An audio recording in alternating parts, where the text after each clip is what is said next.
Happy New Year, MD Nation, to everyone out there. It is the 31st, 2020 is almost at the end, and we have a great show in store for you guys here today. I know most redrafts are over, but there are still some few who I like to refer to as the amateur hour leagues out there that do play into Week 17. However, we will have some DFS twists, and I even have a special guest here for you on the Worldwide Sports Radio Network, WWSRN, presented to you by Belly Up Sports, because he is Billy Whitt, the senior fantasy writer of Belly Up Fantasy, a big reason why Belly Up Fantasy's had so much success this year. Billy, how are you doing today? And thank you for coming on to the show.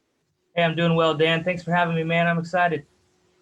Awesome. So happy to have you on. A lot of you guys know who follow this show. We don't usually have guests on during the season, but it is the last show of the year. We won't be back again. At least this show won't be back again until March when we have the free agency. We'll talk about the free agency fantasy impacts, and that'll kick off the new year for us in a couple of months from now. But during that time, never fear. We have Belly Up Fantasy Sports. We'll be coming back with you with content every single day. We'll be following NBA. We'll be leading the way with dynasty rankings and talk about fantasy football as well. It does not die out then. And the DC's DFS show on Saturday nights will continue throughout the season. We'll be talking about sports betting and, of course, NBA. So you're going to be able to find me in a few different places still. Just this show won't be back again until March. But we are talking about Week 17, and we would what would we be without 2020? It's the last week of 2020, and I cannot get through one preview show without having to talk about some COVID news and talk about the top of the hour. So we had the Cleveland Browns today had 2 more players test positive. Their facility has been closed,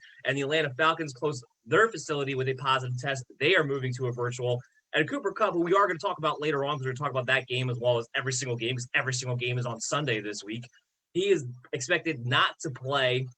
Sean McVay's words exactly were pretty much, hey, you know what? We can't talk about it too much, but we don't expect him to play, which is pretty much FYI, the way that coaches go around saying this player tested positive. We don't want to say he tested positive because had he not tested positive, had he just been a high contact tracing, and because he won the COVID list on Monday, he would have plenty of time to come back and be eligible for Sunday. So the fact they're saying he's not going to play, that usually means the player did, in fact, test positive. And the Rams are going to be in dire straits, but we'll talk about that game a little bit later. To kick things off, our first Sunday matchup is going to be the Miami Dolphins, the Buffalo Bills. Billy, let's start with the Dolphins side of the ball. Who are you trusting this week in Week 17, which would be the championship week for whoever's left playing? Yeah, I really like the running back situation for them coming into this game. We got Myles Gaskin back, had a big blow-up last week and probably helped you win your championship in Week 16. And another guy with the wide receiver position, missing some guys and some injury questions, Lynn Bowden Jr. Coming on strong here at the end of this year. Really nice spot start for him in a flex spot or one of your deeper leagues, giving you a nice floor with those receptions. Yeah, I like that quite a bit. Lynn Bowden will definitely come in. We don't expect Jakeem Grant to play, as you said. Devontae Parker did come back and practice in a limited capacity yesterday. It sounds as though he might be able to play. And, of course, you have Mike Gesicki, who I have as a top 10 tight end this week for what that is worth. He's been able to be out there. He's at least number 1 red zone threat. They do plan on starting the game with Tua Tagovailoa, which, while he has been very conservative between the 20s, he is looking for his bigger targets in the red zone, whether it be a Devontae Parker, whether it be a Mike Gesicki. And, of course, Myles Gaskin. Where will we be without Myles Gaskin right now, who's had a great year when he's been able to be out in the field, that is. I have his RB18 coming in on the week. They could be a lot higher. Now, these rankings will get updated on Belly Up Fantasy Sports throughout the weekend. The tricky part here is, what's Buffalo going to do? Are they going to come out because it's a divisional rival and they have a chance to knock a team out of the playoffs that's in their division? Are they going to come out and play hard, or are they going to look at this as, look, we have nothing to gain by winning here other than getting players potentially injured? Do we sit people after the first half? Because from all intents and purposes, from what we've heard so far, is that they don't plan on sitting anybody at the start, but will they sit these guys at the half? What do you think about that, Billy? I think they're going to play this game trying to win it. Josh Allen had 4 passing touchdowns against this team in Week 2 last time they played, really gashed them up. I think they try to come out, make quick work of it, get Stephon Diggs his touchdown career high at 10. He's sitting at 8 right now after a 3-touchdown week last week. But I really think they try to make quick work of them and try to make their defense sit on them. I mean, they're not giving up very many points to running backs. Their second fewest points to wide receivers. I think they let their defense play and put some pressure on Tua and try to see if they can't just squeak out a win and get their guys out of there healthy. Yeah, I tend to agree with you on that one. The statement is not even what they did against the Dolphins. The statement to me was last week against the Patriots. There was nothing to gain last week, and they made a point of we are here to own this division. That's what that struck me as. I expect them to play, which means on the other side, Josh Allen's my number one quarterback this week. We know Patrick Mahomes is going to sit. The Dolphins secondary, while they're good at getting turnovers, they're not actually great when it comes to yards allowed, when it comes to touchdowns allowed, things of that nature. So I kind of like Josh Allen a lot this week, especially with Stephon Diggs being back there, who's been one of the most consistent wide receiver ones of the season. There's been no doubt about that. He comes in at wide receiver 4 for me this week. He's been completely healthy. It was not clearly he did not have a foot issue against the Patriots on Monday Night Football whatsoever, with touchdowns out the wazoo. Coming in through for what was real people and professional fantasy football championships last week, unlike you amateur hour people out there, which we're talking to today. Yes, I poke fun at you. We're still here, though. If I didn't care about you, we wouldn't be doing this show on week 17. So don't worry. We are still here. And because I want to talk about a little bit of a DFS angle, this has got to be the top stack of the week. What do you think, Bill? I definitely agree with you there. There's no way you can go against it. 400 yards with 4 touchdowns last time these teams met, and Josh Allen's just gotten better week by week. And him and Stephon Diggs, the rapport that they've built, is one of the best duos in the NFL, and it's going to be for years to come. Coming into this year, when Stephon Diggs got traded to Buffalo, we were questioning whether or not he would work in this offense. Well, guess what, guys? He works really well in this offense. And he's at 8 touchdowns, career high of 9. He's trying to make a point. He's already career high in yards, receptions. Last week they pushed to get Josh Allen that franchise record in touchdowns. So I think they go ahead and they get him a couple touchdowns fast. Plus, he's the main option in this offense. They're going to be without John Brown again. Gabriel Davis is flashing too. Great DFS spot for him. He's going to be a lower budget guy for you there too. So I really think the Bills can come out and score early, score fast, and get their guys out of this game. And the way they're cruising right now, I don't think they want to sit too much being an inexperienced team heading into the postseason. Yeah, I agree with you there. And the other thing to keep in mind is Cole Beasley's probably not going to play in this game. As you mentioned with Gabriel Davis there, he's going to be a nice little pickup. I think the only other thing that maybe some people are asking, because we only have running backs sitting, can you play a Buffalo Bill running back? I have them both as nothing more than low-end RB3s tops because they cut into each other so much. I don't really want to trust it, but you can run on the Miami Dolphins. Are you going to play a running back at all, Billy? If I were to play a running back, it would be Zach Moss, and here's the reason why. When they get in the red zone, he's the guy who gets the touches. Yeah, Singletary cuts into his production and puts kind of a ceiling on that, but if you need touchdowns or you're in a touchdown-dependent league, Zach Moss is the guy that you'd like to have in your lineup, but still, an RB3, maybe a middle-of-the-road flex option for me there as well. Yeah, I totally agree. I think you can, even in this week, in week 17, which is it's the wild, wild west when it comes to rankings, because who knows who's going to play, how much, at all, whatever the case may be. However, I still think you can find better value this week than a Buffalo Bills running back, or at least something more that you can trust if you're looking for your championship weeks, is what we're talking about in today's matchup. So let's move on into our next game here, which should be a blowout, but this team's been playing kind of tough recently. We're talking about the Baltimore Ravens and the Cincinnati Bengals in this one. Ravens should blow this game out. Their physical bully style of football. The Bengals are a lesser team. However, the Bengals are coming off a 2-game win streak inexplicably somehow. And now we have the Ravens, though, have something to play for. They have to win this game. And they're not going to know if they're going to make the playoffs until later on in the day, even after this game is over. So they know they have to win. So at the very least, for the first half, they are going to be full-blown, all the starters go. Maybe if they're blowing them out by then, we might see them bench some people. But they do have to win this game, so there's going to be an effort on that. I have Lamar Jackson as a top 10 quarterback. Should be no surprise there. They're finally unleashing him, letting him run around. J.K. Dobbins is a top 10 running back for me this week, and Gus Edwards is an RB2 for me this week. I think you can play both of these guys in your lineups with the way that they're carrying the football.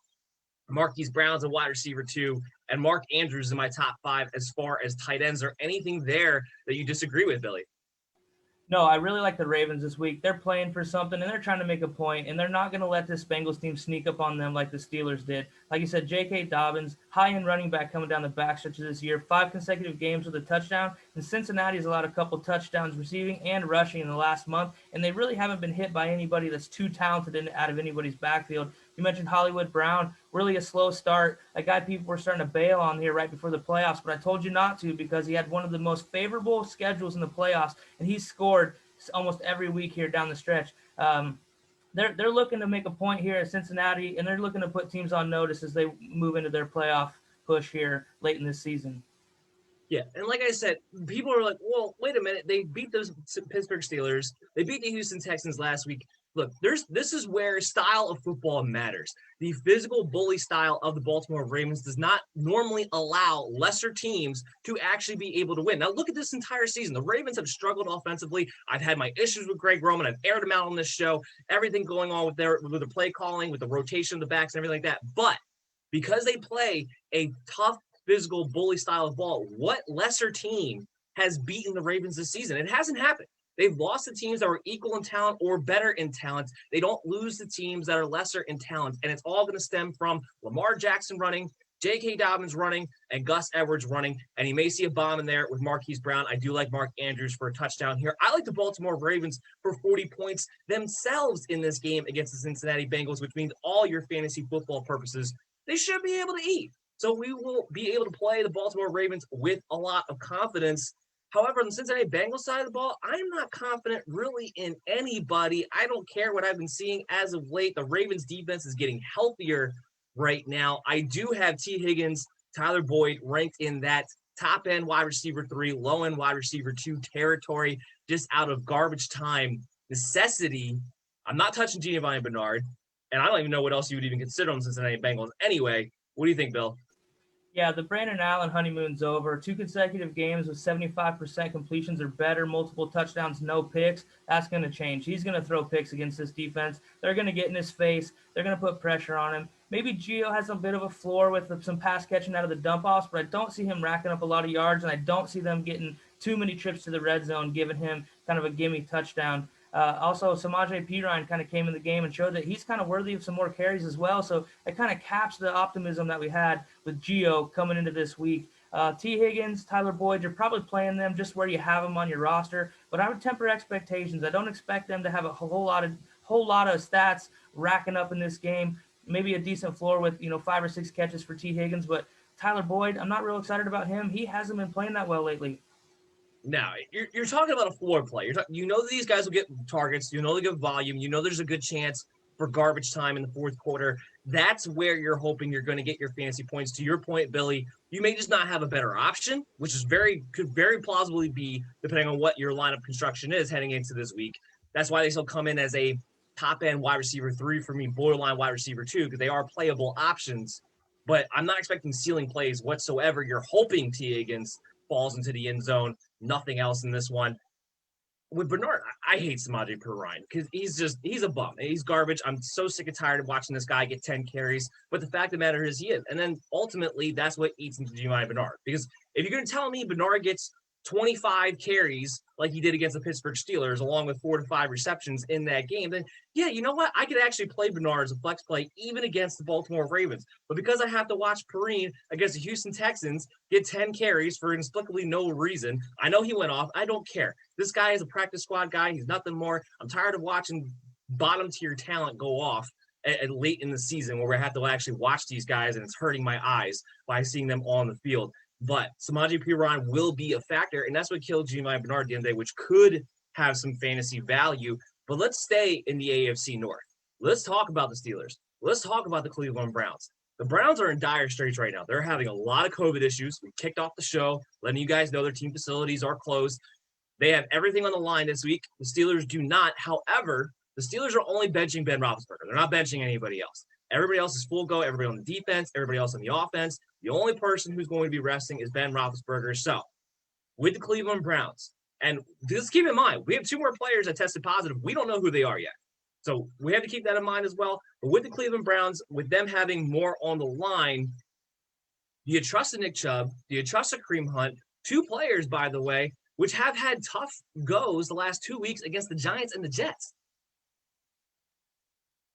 Yeah, the Browns I'm not real excited about, but Nick Chubb and Kareem Hunt are going to be the keys to them winning this game if they can. The Steelers secondary is pretty good, and with these receivers missing practice and things like that, none of them are really playing all that well to begin with for Baker. Baker got hot there a little bit, but he's really kind of came back to earth, especially last week. Just looked absolutely terrible, obviously, without his wide receiving core out there, but the Browns, I feel like they might still be in trouble, even with the Steelers resting their offense. They're going to be able to move the ball a little bit on the Browns defense. There's nothing formidable on that side of the ball for Cleveland. However, I feel like Pittsburgh thinks they can win this game with their defense, and it might be enough to get it done, especially if they get in Baker's face. When he's uncomfortable, he's a very pedestrian quarterback.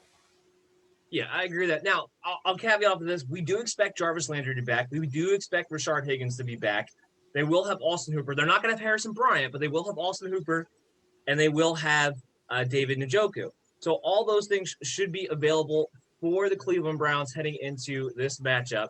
And I have Nick Chubb as RB17. I have Kareem Hunt as RB25. And usually speaking, I have Nick Chubb within the top 10. The issue that I'm having here is that after watching this offensive line, which is a little bit banged up right now, struggle against the Giants, which do have a decent running attack, struggle against the Jets, which I guess also do have a decent running attack. But these teams are still teams that if you're a Kevin Stefanski-led offense, with a Nick Chubb, with a Kareem Hunt, with the way you've been able to run the football all season long, you shouldn't have had as much trouble as you had. Last week, I don't know what that was. I don't know what play calling they were going by. You lost all receivers, and your game plan to that was, let's run the ball 12 times. I don't understand what that was. But the Pittsburgh Steelers lately, they've been susceptible against the run. Jonathan Taylor had a nice game last week and had the Colts not stop giving him the football in the second half. He might have had an even bigger game. Gino Bernard had a big game against them a couple of weeks ago. Running backs have been able to have this defense lately since they've been having trouble at the inside linebacker position. The Cleveland Browns have to take advantage of that. If they're unable to take advantage of that, to your point, they might lose this game and lose out of the playoffs a team that really should be in there. And this would be a horrible, horrible time for that to happen. But as far as your fantasy lineups go, you're not going to have a better option than Nick Chubb. I don't know if you're going to have a better option than Kareem Hunt. I doubt that you would. I don't know if you're going to have a better option necessarily than an Austin Hooper unless you have a George Kittle this week. Remember, Travis Kelce's not playing. So Austin Hooper came into my top 12 this week as far as tight ends go. Jarvis Landry is a wide receiver 15 for me. You can play these key guys. Wide receivers have had success against Pittsburgh Steelers, especially on the perimeter. Even Rashard Higgins, I think, can be a boom or bust option. I may be looking at him more in DFS, but he may be a boom or bust option as well. And then on the Steelers side of the ball, I'm only playing one player, and maybe, I don't even know if I would want to do this, but James Conner comes in at an RB3 for me, so he's a flex consideration because you can run on the Cleveland Browns, because I think they will run the ball more that Mason Rudolph is at the quarterback position. But I'm not trusting any of the pass catchers Mason Rudolph back there. Yeah, I'm not either. Mason Rudolph, I expect Myles Garrett to really crank it up to go get him just based on the last matchup where we saw that drama unfold last year. There's still a little bit of chip on his shoulder for how that all worked out. But, yeah, James Conner, I mean, 2 back-to-back games, he hasn't been over 25 yards rushing. He's going to need some carries to get that going, and the Steelers just seem to abandon the run. As far as the passing game goes, I'm not expecting a whole lot, and I'm not even sure who's going to really be in the game. Chase Claypool will probably get some time. Maybe he has a decent floor for you. If you have him on your lineup, you may be plugging him in just based on your situation, but I'm not that excited about it with Mason Rudolph under center. Yeah, how could you? We watched this last year for how many games of just being a completely anemic offense with Mason Rudolph. The only thing I enjoy about this is I want to see if Myles Garrett, Mason Rudolph throw down the middle of the field again. That's all I really care about when it comes to this game as far as that goes. Moving on, though, talk about the Minnesota Vikings, talk about the Detroit Lions. Dalvin Cook, unfortunately, I hope everything's okay with them, but he had a family emergency. He's going to be out this week. They let him go, excused absence for the entire week. That means Alexander Madison steps in because he's coming off the concussion injury. They do expect him to be full go. Adam Thielen, Justin Jefferson, these are all the fantasy guys that you're looking at. Kirk Cousins should be a streaming quarterback. The question is, how high do you go on these guys? And I'm big. I'm going all in. It's the Detroit Lions first and foremost. I haven't seen them be able to stop any running back from doing anything. I know Alexander Madison has actually been kind of disappointing when given the opportunity to start for a Dalvin Cook, but I think he takes advantage in this one. I think he comes through in this one. I think he sets the pace and wants to show what he can do, what he can be moving on to the future, because his future is on the line here because he's not going to get many opportunities playing behind Dalvin Cook. I have him as a top 5 running back this week purely based on matchup, because that's why how high he is for me, even though he's had some historical troubles. I got Justin Jefferson as wide receiver 2. I got Adam Thielen as wide receiver 8, which means Kirk Cousins comes into my top 12 quarterbacks as well. He's not as high as you would think, But these guys against the Detroit Lions, a team in which Mike Zimmer has to prove a point. He has to show that he can still beat his divisional rivals heading into next season. Otherwise, he might not get fired this year, but he'll start next year on the hot seat if they don't win this game. They do have something on the line, even though it's a non-playoff matchup. Talk to me about the Minnesota Vikings, and do you think I'm too high on these guys? I don't. Adam Thielen comes in the game 123 yards shy of 1,000. I think he gets it. And Justin Jefferson's trying to break the rookie record for receiving yards in the season too. These guys are great. They fit together well. I mean, nobody imagined that Justin Jefferson was going to come in and replace Stephon Diggs and actually be more productive in this offense, and he's done just that with the guy that not a lot of us give a ton of respect with, Kirk Cousins. I think they go out with one last bang here. This Detroit Lions defense has been absolutely pathetic against the wide receiver position, giving up 929 yards and 8 touchdowns over the last 4 weeks, and I don't see any reason why they have a chance at slowing these guys down. No playoff spot on the line for the Vikings, but they are playing for pride, and these guys want to get these numbers, and they definitely don't want to end up with an even matched record with this Detroit Lions team. I think they try to smash them, and I think Alexander Mattison, to your point, he's a great play this week. This is a really good running back. We've seen him be really productive when he's came in for Dalvin Cook in relief. We've also seen when Dalvin Cook's been injured that he can maintain the running game for this offense and keep it going. They do base a lot of things that Kevin Stefanski still has his fingerprints all over this offense with the play action stuff. So I really think you're right where you need to be. These guys may end up being both top 5 wide receivers when this is all said and done. They want to go out with a bang this week, in my opinion. Yeah, we're right there on the same page. And just as a spoiler alert for Saturday's show for the DC's DFS, Alexander Madison's going to be my free space when it comes to DraftKings, when it comes to FanDuel. I don't know if you're going to find a better value out there if you're looking in that direction. Let's have a little fun. Justin Jefferson, Adam Thielen. Who is going to go higher in next year's draft?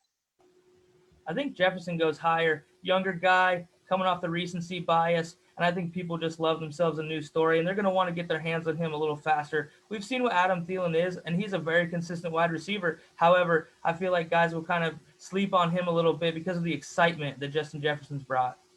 Well, that, and you have to add to the caveat that since week 3, which I believe is the week that Justin Jefferson finally started starting, since then, he's had more targets than Adam Thielen. Now, Adam Thielen has been more touchdown relative, which has kind of kept them even as far as their fantasy value goes, but Jefferson's been the yard guy. He's been the target guy. He's been the reception guy. If you're in PPR leagues, you've wanted to go with Justin Jefferson over at Adam Thielen.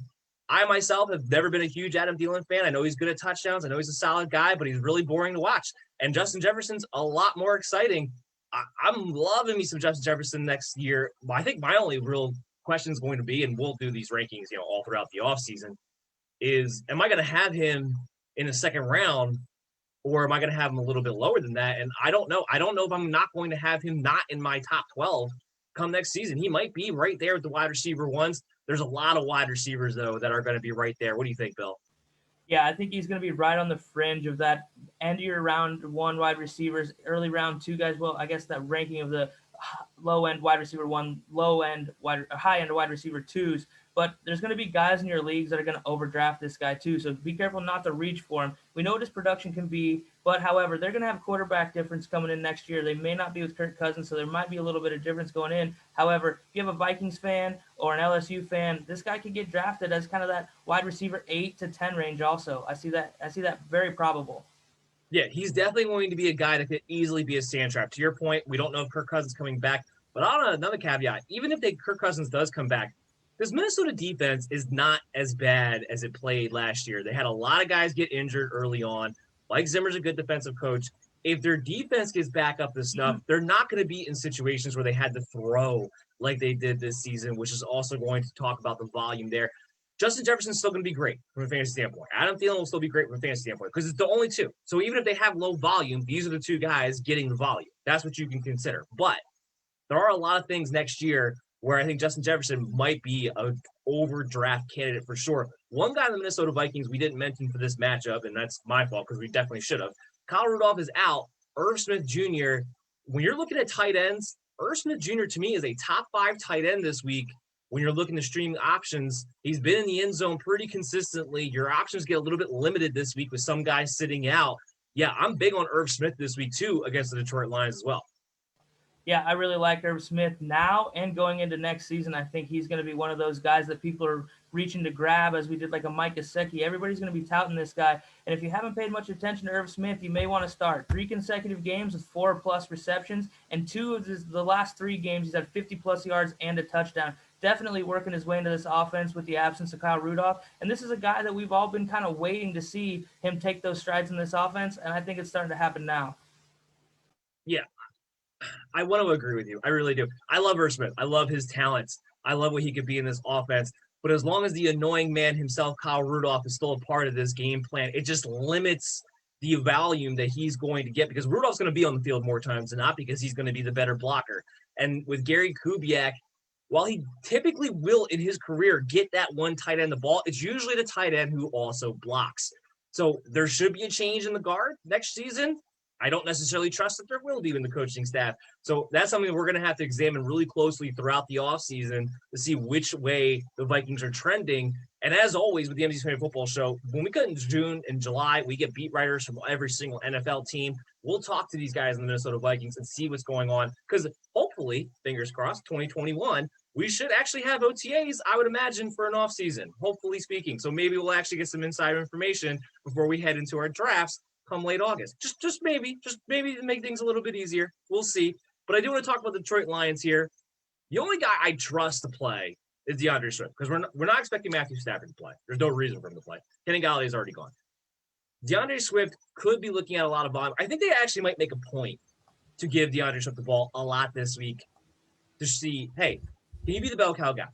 This is the perfect time to see going into next season, get his confidence going. You know he's going to be the guy next year for this team. Be the bell cow guy. Do what you can do. I have him as a top 6 running back this week.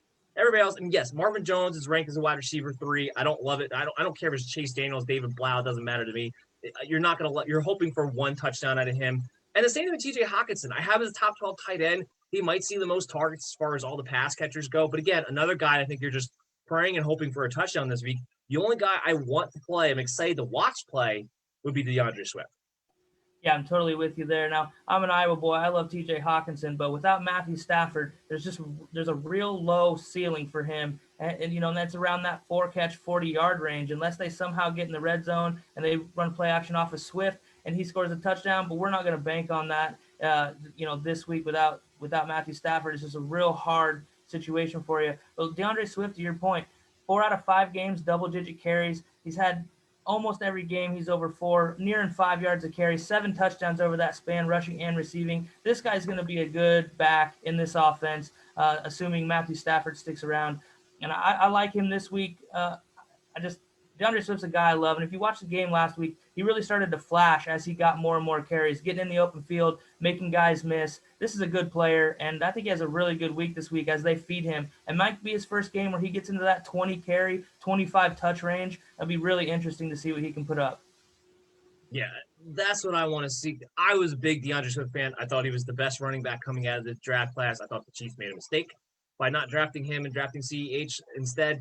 He just has the skill set that you're looking for. I think he can be a game changer. Do I worry about him as a guy potentially getting, 300 touches? Sure. Yeah, he's not really necessarily built that way, but he can do it all from a lot of different angles. Swift is somebody who's very much, especially if they address this offensive line, is very much going to be on my radar next season as a guy that I could probably get as an RB2, maybe even a lower end RB2 because people are going to be wondering about the Detroit Lions in general next season. Are they going to have Matthew Stafford? Are they going to have Kenny Galladay? These are things that are going to be up in the air when it comes to Detroit Lions. He's an RB2 with RB1 type potential given his ability next year. So I'm excited about him next year. I'm excited about him this week.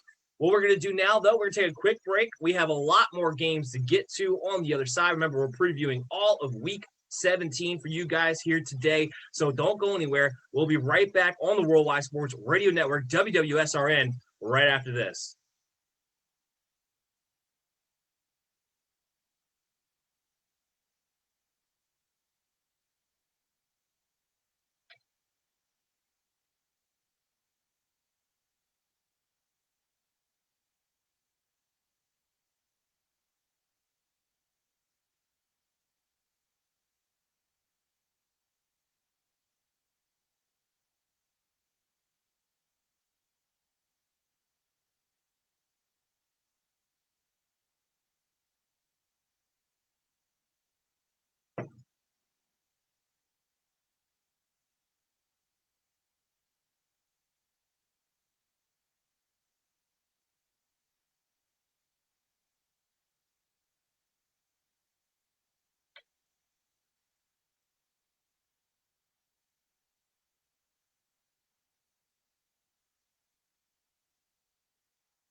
Happy New Year. Welcome back to the MD's Fantasy Football Show on the Worldwide Sports Radio Network, WWSRN, also presented to you by Belly Up Sports. As always, I'm your host, Dan Mader, and I am joined here with special guest, Mr. Billy Whitt, senior fantasy writer of Belly Up Fantasy Sports. And we've just been talking about the Week 17 preview show.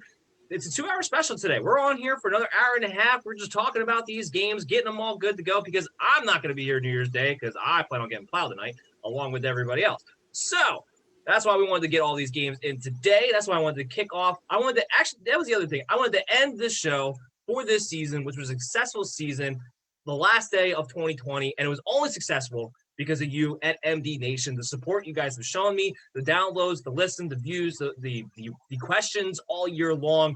It's what's made this show now. It's what's going to make this show even better next year. I'm very excited for the new things that I have in store for you guys heading into next year. And I'm very happy for the support you've shown the Worldwide Sports Radio Network and for Belly Up Fantasy Sports. So I don't want to miss that because you guys have been the key as to why this show goes and why this show does what it does. But we're talking about Week 17 preview. We're talking about the New York Jets. We're talking about the New England Patriots coming out of the break. And this could look at as a fantasy desolate land because it's these two teams playing each other. There actually is a little bit more fantasy value than there typically would be had this been any other week. I do have Jamison Crowder as wide receiver 25 for me on the week. So high-end wide receiver 3, just missing that low-end wide receiver 2 territory. Could be higher than that. The Patriots don't have Stephon Gilmore. It's the factor of it's Sam Darnold. It's the factor of that I could see this game being a 17-10 type of ugly little matchup here. But Michael Perrine, we don't know if he's going to play because he's still on the COVID list as of right now. He could be activated, but we don't know for sure. We know Frank Gore is definitely out. If those two are definitely, we know Frank Gore is, but if Perrine's also out, then Ty Johnson could be somebody who comes onto my radar as a flex play quite possibly here. Is there anybody else I'm missing on the Jets, Bill? Not really. I mean, there's not a whole lot of anything to be too excited about, especially without Frank Gore kind of holding down that run game. Ty Johnson's not a bad option. I'm really high on Jamison Crowder, though. I really like him. He's a guy that gets a lot of double-digit target games when Sam Darnold's in the game and healthy, a la Jarvis Landry in this Adam Gase offense. And we saw what Crowder can do when he really puts a real nice game together last week. They do a lot of fun stuff with him, too. I'm really high on Crowder this week. I think he could have a big game. Crowder has to be literally the only player in the NFL who would actually miss Adam Gase because of the slot receiver. The emphasis it's the perfect story between Sam Darnold being captain checkdown and Adam Gase not knowing how to get anybody besides a slot receiver open in his offense. He is the only guy that I can imagine is going to miss Adam Gase. And I was having a joke with this in the Slack channel that we have at Belly Up Sports in the football department. And my joke was like, hey, you know what? If I could find a sports book that's going to give me some good odds on Adam Gase retaining his job, I'll put $10 on that. It's not a bet I'm going to feel good about winning, but I'll put $10 on that because if they win this game, I think the Jets are so stupid enough that they would actually contemplate. Now, I know the report is that he's saying his goodbyes, that they've already informed him he's going to be gone, but it's not official yet. And I know how this Jets ownership works. I would be tickled pink if I had another year of making fun of Adam Gase. Billy, is there any chance my dream could come true? I sure hope not. This guy shouldn't be coaching even at the college level. We've seen his offense just continue to sputter. He's taken responsibility for Darnold's development, the offense being last in the league the last 2 seasons. And in my opinion, if you're taking responsibility for that, then you need to be held accountable for that. The Jets have a high draft pick. They've got a lot of options of what they can do with that draft pick this offseason, and I don't think they're going to let Adam Gase have that pick in his hand and have any input on what they do in the upcoming season. Now, see, Billy, the answer you just gave is the logical, sensible, reasonable answer, the correct answer. It's the answer that should happen, but this is the New York Jets. Anything is possible. And I know New York Jets fans listening to this show, and there's a lot of them on the Worldwide Sports Radio Network, are cursing my name up and down right now. But you know what? I just want to see chaos. That's it. I just want to see chaos next year, and I want to be able to continue to make fun of this guy. But no, in all seriousness, if the Jets are ever to be fantasy relevant, NFL relevant, any kind of relevancy you want to put to it whatsoever, Adam Gase has to go. And in my opinion, Sam Darnold has to go too. A lot of things are going to be up in the air for in the offseason. But you guys already screwed yourselves because you can't get Trevor Lawrence anymore because you managed to win 2 games. The only thing Adam Gase was supposed to do for you was go 0-16, and he couldn't even do that. On New England Patriots side of the ball. Now, because of the Jets, maybe I'm looking at Jacoby Myers because of the target volume that he has had as a low-end flex play with maybe a floor if you're talking about half-point, full-point PPR leagues. I maybe looking at a Sony Michel if he's going to get maybe 15 carries this week because it's a game that should not get too far out of hand one way or another, like the games have gotten out of hand for the New England Patriots as of late. And maybe if I'm desperate, maybe I would look at streaming quarterback Cam Newton, who is going to get the start, maybe just on the hope and prayer that he runs in a couple of touchdowns. But ultimately, if I can avoid a Patriot player, I am. Bill, where are you at on that? Yeah, I'm in the same boat. Sony Michel looked pretty good last week, getting some good runs, busting off some yards. But however, this Jets defense has been a little bit tougher against running backs than people think. They're in the bottom 10 in points allowed, under 400 yards total in the last month from the running back position. They really got gashed at the beginning of the year by the 49ers, they were really aided by long runs, ripping off long runs. So it's kind of misleading on the stat sheet as well. And the only 100-yard rusher they've allowed is Melvin Gordon all the way back in week 4. I mean, last week, Kareem Hunt and Nick Chubb both scored touchdowns, but both guys were under 3 yards a carry. And Cam Akers, 15 carries for 63 yards the week before. That's really about the best day they've given up, other than the Seahawks, Chris Carson, Carlos Hyde, which they did a lot of their damage in garbage time. Last time these two teams met, the Jets took a 10-point lead into the fourth quarter and blew it. So I think that the Patriots might be in a little bit of trouble here, and the Jets keep winning games and trying to move further down in this draft stock. I think just the way they match up with the Patriots is really funny with the one-dimensional offense that is the Patriots. Your point of Jacoby Myers, I really like him. He's a pretty good player, gets a lot of targets from Cam Newton. Demiere Bird and him were kind of battling to see which one of those guys was going to be the favorite. He seems to kind of taken over the stranglehold where Bird just kind of been spot starting here or there. But yeah, I like the Jets in this game for a funny reason. I'm not exactly sure why. Just the way they match up leads me to believe the Jets have a real opportunity to win this game. Nothing would be more 2020 than to watch it end on the Jets beating the New England Patriots. And it would just be an absolute joke. The good news is for Jets fans, if you guys do win this game, you still keep the second pick. You're not going to lose that no matter what happens. So that's the good news for you guys. Let's move to a game that's really going to matter. And it's still two crappy teams, but it's really going to matter. And that's the NFC East. That's the Dallas Cowboys, the New York Giants. The Cowboys coming off what I thought was their best game of the season against the Philadelphia Eagles last week, especially from an offensive standpoint, especially from an Andy Dalton standpoint.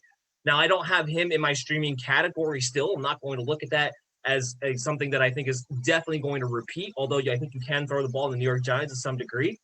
But I'm looking at Ezekiel Elliott. He's a top 12 guy with the volume. He looked good last week. He looked a little bit healthier. The big key for me, even though the Giants have been tough against the run, is that Zach Martin might play this week. If Zach Martin plays this week, then all of a sudden that offensive line of Dallas Cowboys becomes serviceable. And all Zeke needs is a serviceable offensive line to be a decent fantasy play. What we saw last week was that Tony Pollard is still just a backup. There's not a committee here. There's not a rotation. He's still just a backup. If Zeke is full go, he's still going to get the majority of the work. Amari Cooper, I want to take a second to talk about Amari Cooper because I caught a lot of flack on having Amari Cooper in my top 12 wide receivers. And while he's kind of borderline right there when it comes to half-point PPR leagues, I want to point out that had he had Dak Prescott, there's no doubt about it, this guy would have finished as a wide receiver 1. He's having a career year where he only had 4 games of Dak Prescott. He's had to deal with Ben DiNucci.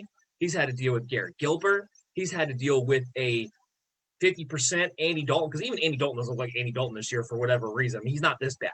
We've seen him play well in Cincinnati. And he's been able to have a career year as far as yards. He's been consistent with targets, with receptions. I have his wide receiver 19 for me this week. I'm going to have him probably in the top 12 if they bring back Dak Prescott next year. I just want to take the opportunity to thank you, Amari Cooper.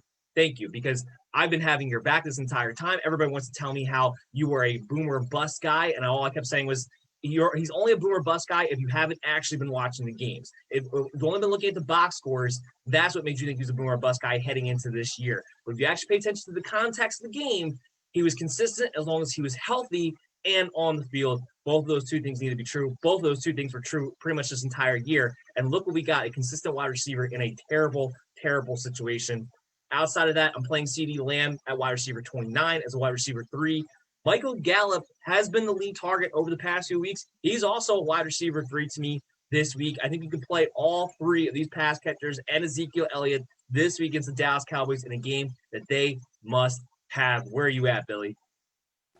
Yeah, I'm right there with you. I think what we're seeing right now is Andy Dalton really coming into this offense, and the players around him are really starting to get confident in his ability. I mean, you mentioned Michael Gallup, 4 touchdowns in his last 5 games. Cooper and Lamb, they're wide receiver 15 and 16 in PPR scoring. So these guys are really, they're all producing in an offense that we were really kind of worried about without Dak Prescott. He started out as a, MVP candidate out of the gate, just really killing it. So I think this offense is humming right now. The New York Giants defense is, they're getting a lot of tout right now, a lot of clout for their play. However, if you look at the games where they were really starting to get going, they were Washington, Philadelphia, Cincinnati, and they got Seattle right in the middle of their struggles on the offensive side of the ball. So as they come back to really playing these other teams, I think this defense can be had a little bit more than the respect they've gotten as of late. And Zeke showed us last week that he's still Ezekiel Elliott, 105 yards rushing. And hey, this guy's still RB10, even though we thought that he had a really crap year. We just got some news coming down. We haven't gotten to this game yet, but Alex Smith is ramping up his practice participation. It's looking like Alex Smith is, in fact, going to be able to play this week. That was something that was still kind of up in the air. They were hoping he was going to be able to play this week, but it's looking like he is trending in that direction. That just coming down the pipe right now, so I wanted to talk about that. We're going to talk about that game at the end because that is the Sunday night game, so we're going to get there in just a few moments. We'll get over to the New York Giants side of the ball right now. Wayne Gallman, I have him ranked as RB34. So a low-end RB3. He hasn't been getting the volume of late. The Alfred Morris has been mixed in a little bit more. This is a team that can be had, though. And Wayne Gallman's definitely the better guy. So we have to see if they're able to go back to him on this one. Sterling Shepard is a low-end wide receiver 2 to me. Darius Slayton, with the possibility of a banged-up Golden Tate, could be a high-end wide receiver 3. Evan Ingram's tight end 14, so he's in the streaming territory for me. Giant players are actually going to be fantasy relevant because, well, mostly it's the Dallas Cowboys. And to back that up, you have Daniel Jones, which from reports, now this has to be true. If this isn't true, then all of this goes to the wayside. All reports are Daniel Jones is looking like he's going to be more mobile this week. If he can be more mobile, then he can be somewhat effective against this Dallas Cowboy defense, and therefore all these guys can have fantasy value. Here's my caveat. If he's not mobile, run away from this Giants offensive attack because everybody could hit the bottom floor. Billy, where are you at with this Giant offense against this Dallas Cowboys defense?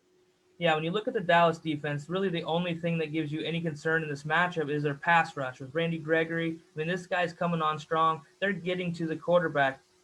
Daniel Jones has proven, he's a young guy. You make him uncomfortable, he makes a lot of mistakes. However, if he's able to get out of the pocket and make some plays downfield with a healthy Sterling Shepard, we've seen him flash a little bit of the talent that we know he has when he's in the lineup. And Darius Slayton, he gashed these guys last time they played. 11 targets, 8 catches, 129 yards, and he has 25 targets in the last 3 weeks as well. They haven't really manifested in a whole lot of catches and a whole lot of yards. However, if Daniel Jones is getting out of the pocket, Darius Slayton is a great option. They have a great rapport. So I think the Giants offense, they could get going in the passing game as long as Daniel Jones, like you said, is healthy enough to scramble and get out of the pocket a little bit.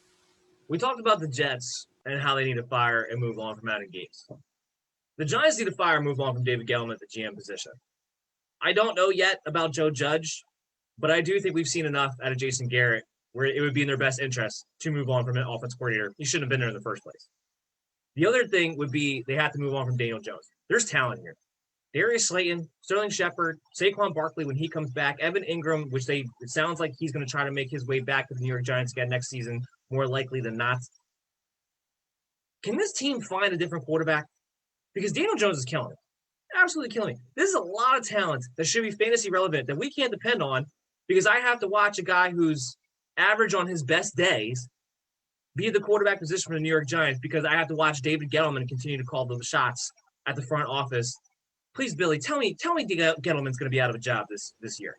He needs to be. I didn't like him in Carolina. He ran a really good roster into the ground really fast, and about the time it was really starting to hit the ground, he jetted and went to New York. There's a big batch of young talent on this New York Giant team, but what I think they do need, to your point, moving on from Daniel Jones, if a guy like Kirk Cousins became available where they had someone with a little bit more experience in the huddle, I think it would bode really well for these young guys around him. And you see what he's done with young guys like Justin Jefferson and Dalvin Cook. I mean, he is a leader. I mean, he may not be the most exciting quarterback, but in the offense that the Giants run, I think he could do pretty well in that huddle. Saquon back with a good offensive line. I'm not against Joe Judge. I think he's done a relatively good job with what he has had there, given the situation where they haven't had Saquon most of the year. That's kind of their big gun on offense and makes the whole ship roll. And Daniel Jones, he's missed a lot of time as well. So they've really struggled with the injury bug, and it's really hampered some development on the offensive side of the ball for sure. Yeah, and just when I look at this team, they're on the cusp. You make a couple of quick changes. The offensive line is young, they're talented, they're starting to improve. You can see it over the past few weeks. They're starting to click a little bit now, too. You make a quarterback change to a veteran, like you said. You make an offensive coordinator change, and all of a sudden, I think you see this team take a real shape for him because this defense, I do think, is on the cusp of getting really good. That's a really young defensive front that I think could be actually really talented, really tough to run on heading into next season. There's going to be when we come back in March, when this show comes back in March, there's going to be a lot of really interesting fantasy impacts to talk about because there's going to be guys, because the salary cap is getting slashed, there's going to be guys we did not expect to be available who will be. And we already know of a few veteran quarterbacks who might be out there on the market. There's going to be some serious fantasy impactful changes, NFL changes coming this off season. So make sure you stay tuned. Follow us on Twitter at BellyUpMDFF Show because we always send out those player news notifications all throughout the year, 365, 24/7, and keep you guys up to date. Let's move into the NFC South. Let's talk about the Atlanta Falcons and the Tampa Bay Buccaneers in this matchup. Now, the Buccaneers don't necessarily have anything to play for this week. However, we have good old Bruce Arians, who you can actually kind of trust in some of these situations, saying that we're going to go and win this game. So Tom Brady, Ronald Jones, who's back this week, Mike Evans, Chris Godwin, maybe even Gronk as a hope he scores a touchdown type of tight end. Is there anybody I'm missing that you can play with confidence in this week? All the wide receivers I think you can play. Tom Brady, I think, has a big game. Last time these guys played, the Falcons really got out running on them and made them throw to come back. I like Fournette if Ronald Jones doesn't end up back on the field, just getting a little bit of that work. But I'm not terribly excited about any of them because they don't match up terribly well against this Falcon team. It really took a magic fourth quarter to beat these guys last time they played. And I think that's the biggest reason why the Tampa Bay Buccaneers are coming out in this game saying they want to make a statement. They want to make a point. They want to be going into the playoffs with momentum on their side. And I think they're going to come out pretty aggressive.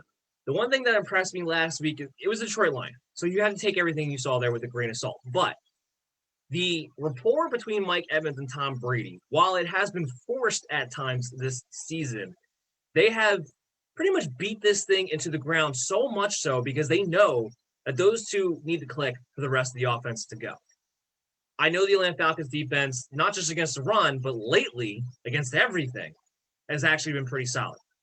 I still have Mike Evans a top 5 wide receiver this week because of the targets, because of the red zone looks that he gets with Tom Brady, because of the big plays that he's looking at, and I have Chris Godwin as a top 12 receiver this week. They're both wide receiver ones for me. I think they're going to lean on them heavily. Maybe Antonio Brown gets a big play here or there, but I'm not trusting the target share that he's looking at.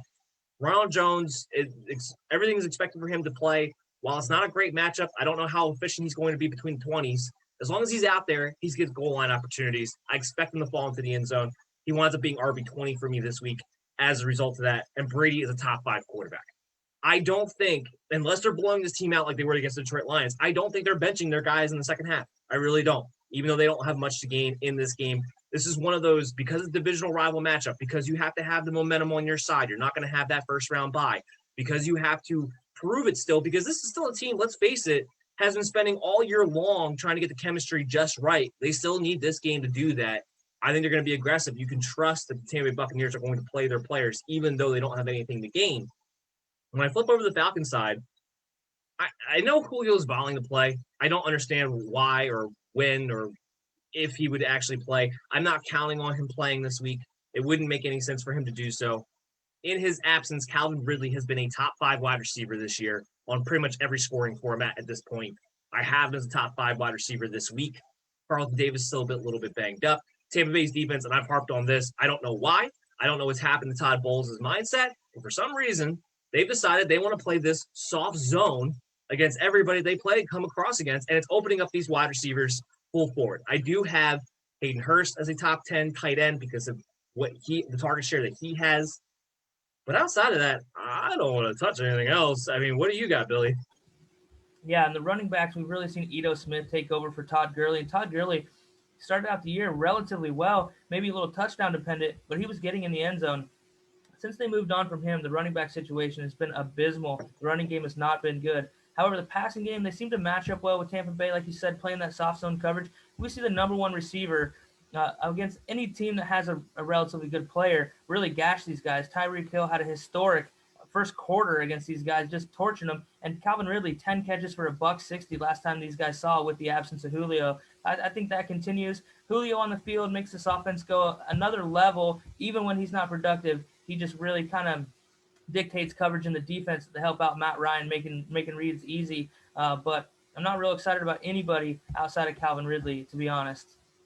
Yeah, I mean, I don't blame you. It's purely the targets that Hayden Hurst has seen in the tight end landscape, why he winds up making my top 10 ultimately here. But it's still something that it definitely has a low floor. But that's something that you've had at a Hayden Hurst all year long. You know that you either have a solid volume or you're going to have a low floor in any given week. And really outside of last week, he hasn't scored many touchdowns this season, but he still winds up in the top 10 because there's just not a lot of tight end options out there. Calvin Ridley's been the only safe player no matter what, which is why we both agree there. He's going to be somebody who's going to be very interesting next year. The Falcons are going to be something that's going to be very interesting in the offseason. Do they bring back Matt Ryan? Do they bring back Julio Jones? Assuming that they do, who are you drafting first next year? Are you drafting Calvin Ridley? Are you drafting Julio Jones? I expect Julio Jones to be on the move. Just the cap situation these guys are in, where he's at, and this team thinks they thought coming into the year they were a little closer to winning than they were. That's a piece I think they're going to have to move. Leaving Calvin Ridley there, maybe they draft a guy. Calvin Ridley would definitely be the guy to go, even if Julio's still there. And if you're a guy like me who thought this might be the year where Julio finally starts scoring touchdowns, you're spurned by him. You're going to avoid him. He's really kind of a wide receiver 7 or 8 that should be coming off the draft board. Injuries, no touchdowns. There's a lot that goes into this play. Julio's an elite talent, don't get me wrong, but the production on the fantasy side isn't always there for the type of talent that Julio brings to the table. Every year at the end, I always write down a few notes for myself to remember going into the following season. And the number one note, I shouldn't say number one note, but one of the top notes that I wrote down for myself was stop drafting Julio Jones in the first round. Just stop it. I get amnesia every year because at the end of the year, he winds up having top wide receiver numbers. Now, it's not going to happen this year because he missed too many games. But every other year, he winds up having top receiver numbers. But he always forgets that he always goes in the stretch where he's got a little bit of a hamstring problem, a little bit of an ankle problem, and he spends 3 or 4 games of the season. Even if he's on the field, he's nothing more than a decoy. And every year, I get amnesia with this guy. And that's why this year I made the point, put it in the note right at the top, do not draft Julio Jones in the first round. While his talent's amazing, while he still can do it, he's going to be 32. Him staying healthy is going to be a huge question mark from here until his career is over. You can't take the chance on that when you're drafting a guy in the first, I would say maybe even the second round. I may not draft Julio unless he falls to me in the third, which means I'm probably not going to wind up with him at all. But on the flip side of that, Calvin Ridley very much will take him at least in the top end second round area. Yeah, I agree with you there. Julio, it's just like you said. When you look at the stat sheet and you're studying for your redraft leagues, you're looking at stats going, man, how do I pass on this guy? Then you put him on your team and you realize it's really a lot of okay days sprinkled in with some just monster days where he just totally dominates a ball game. And it really, bolsters his stats. And he's up there right along those guys with D-Hop and Devontae Adams every year at the end of the season. However, it's about a 4 to maybe 6 games of really good production sprinkled in with really some mediocre low-end wide receiver 2 weeks at times. Week 17 is the matchup of divisional matchups. And one of those is the Green Bay Packers and Chicago Bears. And this one makes me laugh. Packers have number 1 seed locked up. They're good to go. And yet, there's been no word whatsoever that they are going to sit, rest anybody because it's the Chicago Bears. And I just find it hilarious because I came into this week thinking to myself, I like A.J. Dillon more than Aaron Jones. And then as this week's progressed, as the practice reports have come out, I've had to go back maybe not. It sounds like they're actually going to play everybody, which If it was anybody but the Chicago Bears, it could have been the Minnesota Vikings, could have been the Detroit Lions. It doesn't matter. If it was anybody but the Chicago Bears, Rodgers would be sitting. Jones would definitely be sitting. Devontae Adams would be sitting. But nope, everyone's a full go for the Green Bay Packers, which means everyone's a full go for your fantasy team. Rodgers is my number 3 quarterback on the week. Aaron Jones, my number 13 running back on the week. Devontae Adams, my number 1 receiver on the week. Robert Tonyan is also my top 5 tight end on the week. I know he had a bad week last week, 1 catch, 17 yards, but the guy is leading the league in touchdowns when it comes to the tight end position. It's hilarious, but you're playing the Packers like you would any other week. If only they could take a page, if the Kansas City Chiefs could take a page out of the Green Bay Packers for the fantasy owners that are still playing their championships this week. Yeah, it's really an interesting situation. It's kind of like the Browns and Steelers situation. Do you want to run into one of your division rivals in the playoffs? And I don't think that's a good move. It's hard to beat a team when you've played them 2 times already. That third matchup, we've seen bite really good teams when they get into the playoffs. And actually, if you look at the production, they beat the Bears pretty handedly, but the Bears had a really good fourth quarter last time they matched up 5 weeks ago. And since that matchup, that's the game where David Montgomery really got going. He had 11 carries, over 100 yards. Since then, the Packers, the last 4 games, have allowed the second fewest points to the running back position. And last week against Derrick Henry, you saw this team is really making a push to start stopping the run, which is a very playoff-minded thing to do. We've seen the Colts do it in the past. They kind of change up their defense when they're allowing a lot of run. When you get in the playoffs, you have to be able to stop the run, especially in these late games, Green Bay in the weather. And I think this newfound, keying on the run is going to help them immensely. They have to stop David Montgomery if they're going to slow down the Bears' offense. These guys are getting going right now, and they just claimed Damon Harris off of waivers from the Seattle Seahawks last night, adding another big guy to put in the middle of that defense. Green Bay's, they're gearing up to make a run, and they don't want to see a division rival get off the bus in Green Bay. Yeah, you hit it right on the head. Their defense made that adjustment where they're showing a different front now, and it's more run-oriented. Look, they finally realized, especially with Kevin King healthy now, Jared Alexander, Kevin King, they can play one-on-one on the outside and be okay because they are that level of corner now. They've developed into being that level of corner where you don't have to have necessarily help for these guys. So why not shore up the middle of this defense now? And I'm glad you mentioned David Montgomery there. David Montgomery is still my number 2 running back on the week.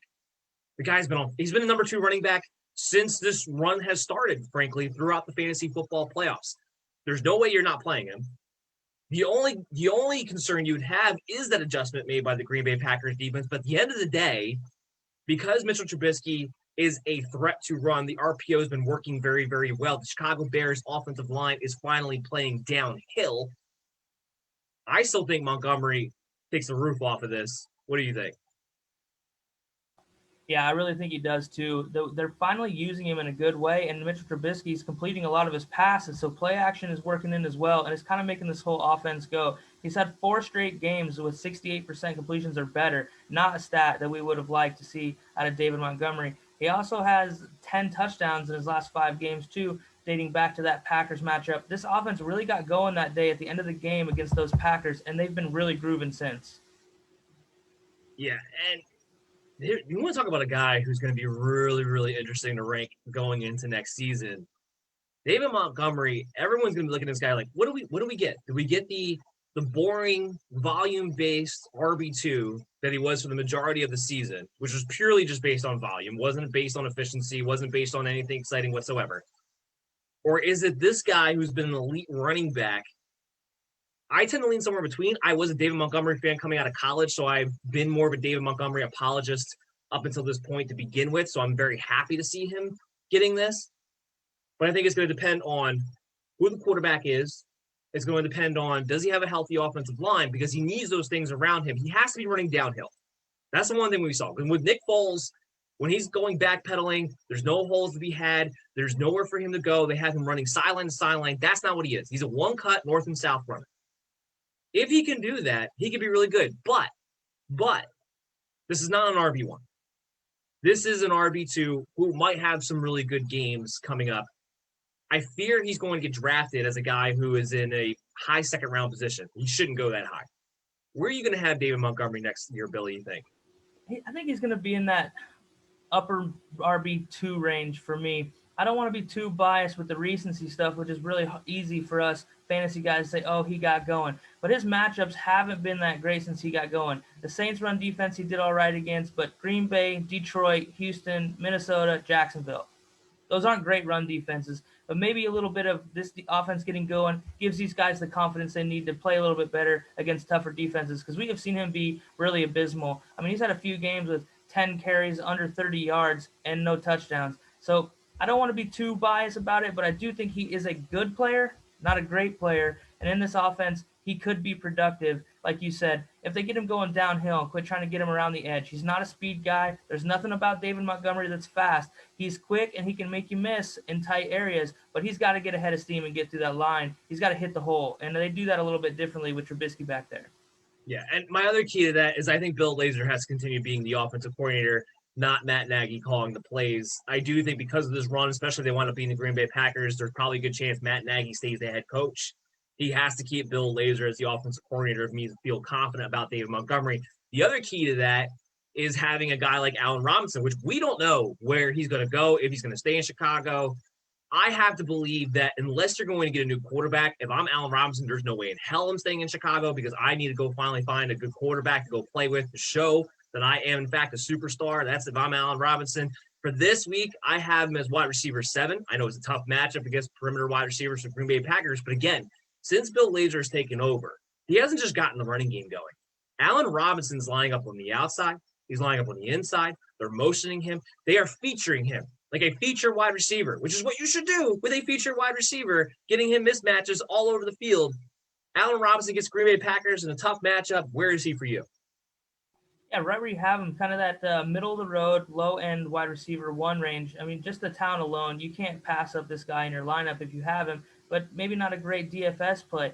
Last time they played Green Bay, he had 13 targets, 8 catches for 74 yards, and 2 scores, and I don't see them doing anything different. I saw a stat the other day where Zaire Alexander, Packers corner, hasn't given up a play of 25 yards or more. So that's kind of why you're seeing those a lot of catches, not a lot of yards. This Packers defense does a really good job keeping everything in front of him. But if they want to win, they're going to have to target Allen Robinson heavily. He is the premier weapon on this offense. And without a threat of the passing game, David Montgomery's not going to get going either. Yeah, 100% agree there. We're going to take another quick break. When we come back, we still have a lot more matchups. We still have half more of the week 17 to talk about from the 1 o'clock to 2 o'clock hour here on the Worldwide Sports Radio Network, WWSRN, also presented to you by Belly Up Sports. So stay tuned right after this.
Welcome back in, MD Nation, to the show. You are listening to the MD's Fantasy Football Show on the Worldwide Sports Radio Network, WWSRN, also presented to you by Belly Up Sports.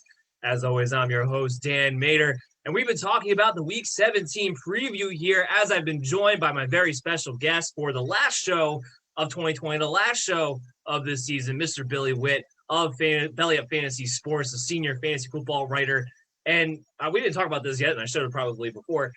Billy is the guy who's been writing the very successful start-sit column for us this season. It's been getting a lot of pub. And a lot of people have been enjoying it. It's been really fun every single week. It's been a great read every single week with a lot of insights. So that's why I thought who better to bring on for the preview show than the guy who writes all the start-sit articles to begin with. So that's why I was very happy to have him on, and I was glad he was able to join for this last show of 2020. We've been talking about these games. We're getting into now the Raiders and the Denver Broncos in this matchup. Billy, take it away from me on the Raiders side, and I'll give you my opinion after. Yeah, this is an offense we've seen it sputter at times. We've seen it go off really well at times. The highlight of their offense really being Darren Waller. The guy's really taken over at the tight end position for them, just producing, catches everything near him. Josh Jacobs in this game is a really nice matchup. He torched the Broncos for 2 touchdowns, had a 100-yard game against them. Both of these run defenses are pretty poor, having allowed 20 or more rushing touchdowns already this season. As far as the wide receiver position, there's no one I'm too excited about playing. However, Nelson Aguilar is a guy that you have to eyeball. He's had big games, 185-yard touchdown here or there, but he's also had some games with nice floor with getting good targets, receptions, and racking up a little bit of yards there. Henry Ruggs, not looking at him yet. Developmental guy for me. Not terribly excited about Derek Carr either. The Broncos aren't that horrible against the pass. They've only allowed 19 passing touchdowns, which is relatively good against other defenses, I guess. But Josh Jacobs, Darren Waller, both guys I want to play in this. Great DFS matchups. I think they both go out with a bang and have big days here in this divisional matchup. Yeah, I'm pretty much with you on the most part here. Darren Waller is my tight end 2 on the week. Josh Jacobs is my RB11. The thing about Josh Jacobs to remember is that this season, if you follow the pattern, it's been they'll give him a ton of carries, and then the following week they give him in the low teens, which is what they did last week. They gave him touches in the low teens. Inexplicably, I don't know why, because every time he touched the ball against the Miami Dolphins, he was going off for eight yards every time he touched it, was driving me absolutely crazy. Lost me a championship week, but we'll move on from that because it was heartbreaking. But there was nothing more, and I already went on this rant on Tuesday, but there was nothing more satisfying than watching the Miami Dolphins come back and win this game after they told Josh Jacobs not to score there on the end, which would have won me my championship. But again, neither here nor there when it comes for this week. So this week, being that they only got 13 carries last week, being that's the last week of the season, and they're going to want to try to win this game because Gruden's still trying to build that winning culture in the Raiders. I think it's a great shot. Jacobs going to see 20-plus carries in this game. He should score when he sees that kind of volume. I'm with you on this one. I feel pretty good about Jacobs in this one. There's no way not to feel good about Waller with what he's been able to do over the past 6 weeks either. Derek Carr does come in at QB 14 for me, so he is somebody in the streaming conversation. Do I feel great about it? No, not necessarily. But the Broncos have been a team you've been able to throw on as of late, which is why I have Nelson Aguilar, I think a little bit higher than you. I have him as a low-end wide receiver too. And it's kind of because of what you mentioned. Yes, he's had those big games. Yes, he's kind of a boomer bust option. But over the past 6 weeks, he's actually had a floor to back that up. So you don't have to worry about him completely goosing you, completely losing you the week if he doesn't have that one big play that is what put him in a top-end fantasy position at times this season. So I do have Nelson Aguilar at wide receiver 23. Of all the wide receivers, he's the only wide receiver I'm even contemplating.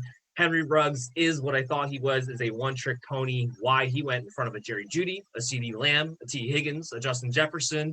The list goes on and on of Brandon Ayuk as far as rookie wide receivers go this season. He went in front of all those guys. Once again, even without the man Al Davis, may he rest in peace there, they still take wide receivers with speed over wide receivers with skill.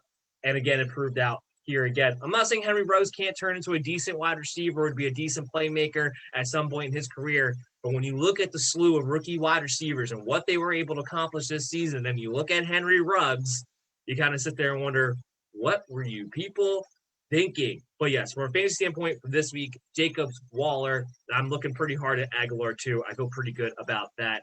On the other side of the ball, I got the Denver Broncos, and I got to feel great about Melvin Gordon. The Raiders stink against rushing. There's going to be no Philip Lindsay this week.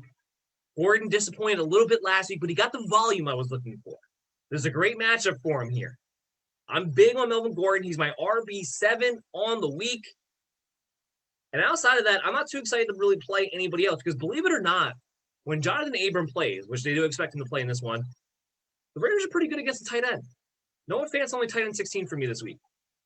They're actually not bad against wide receivers either. And because it's Drew Lock, I don't know what the hell I'm going to get the quarterback position anyway. So Tim Patrick's the only wide receiver I'm even contemplating. He's wide receiver 32.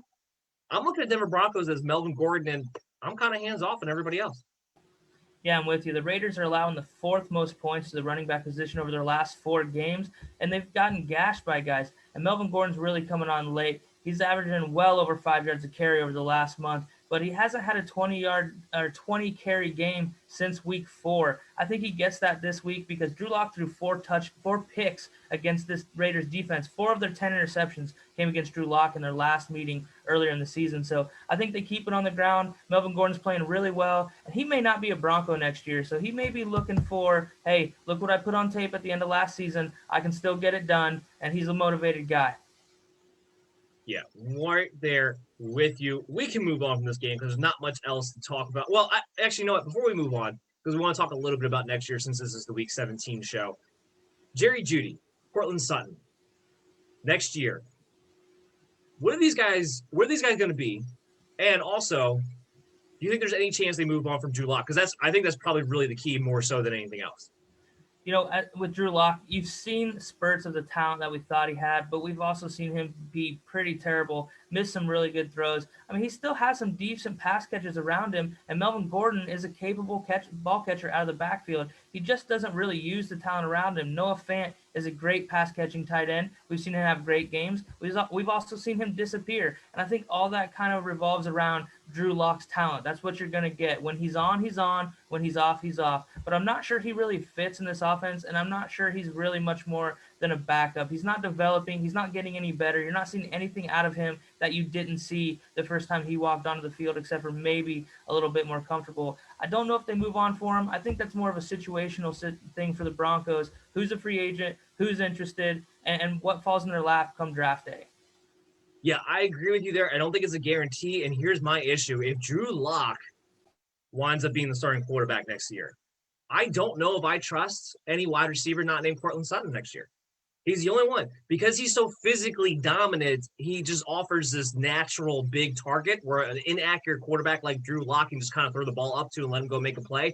Jerry Jeudy, as much as I love him, as much as I do think from a overall skill set, he's still the number 1 receiver from this draft class, even though Justin Jefferson had better years, CeeDee Lamb had a better year, Brandon Ayuk had a better year, T. Higgins had a better year. I still think the cream of the crop is Jerry Jeudy.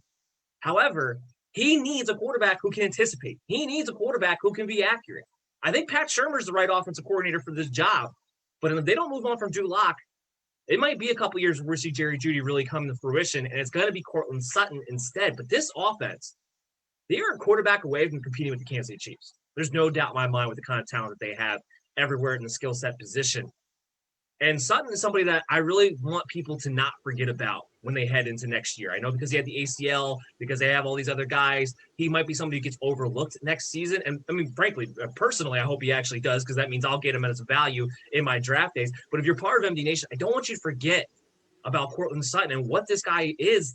And to me, he's right there with an A.J. Brown. He's right there with a DK Metcalf as far as these young superstar wide receivers. He's on that level. What do you think, Bill?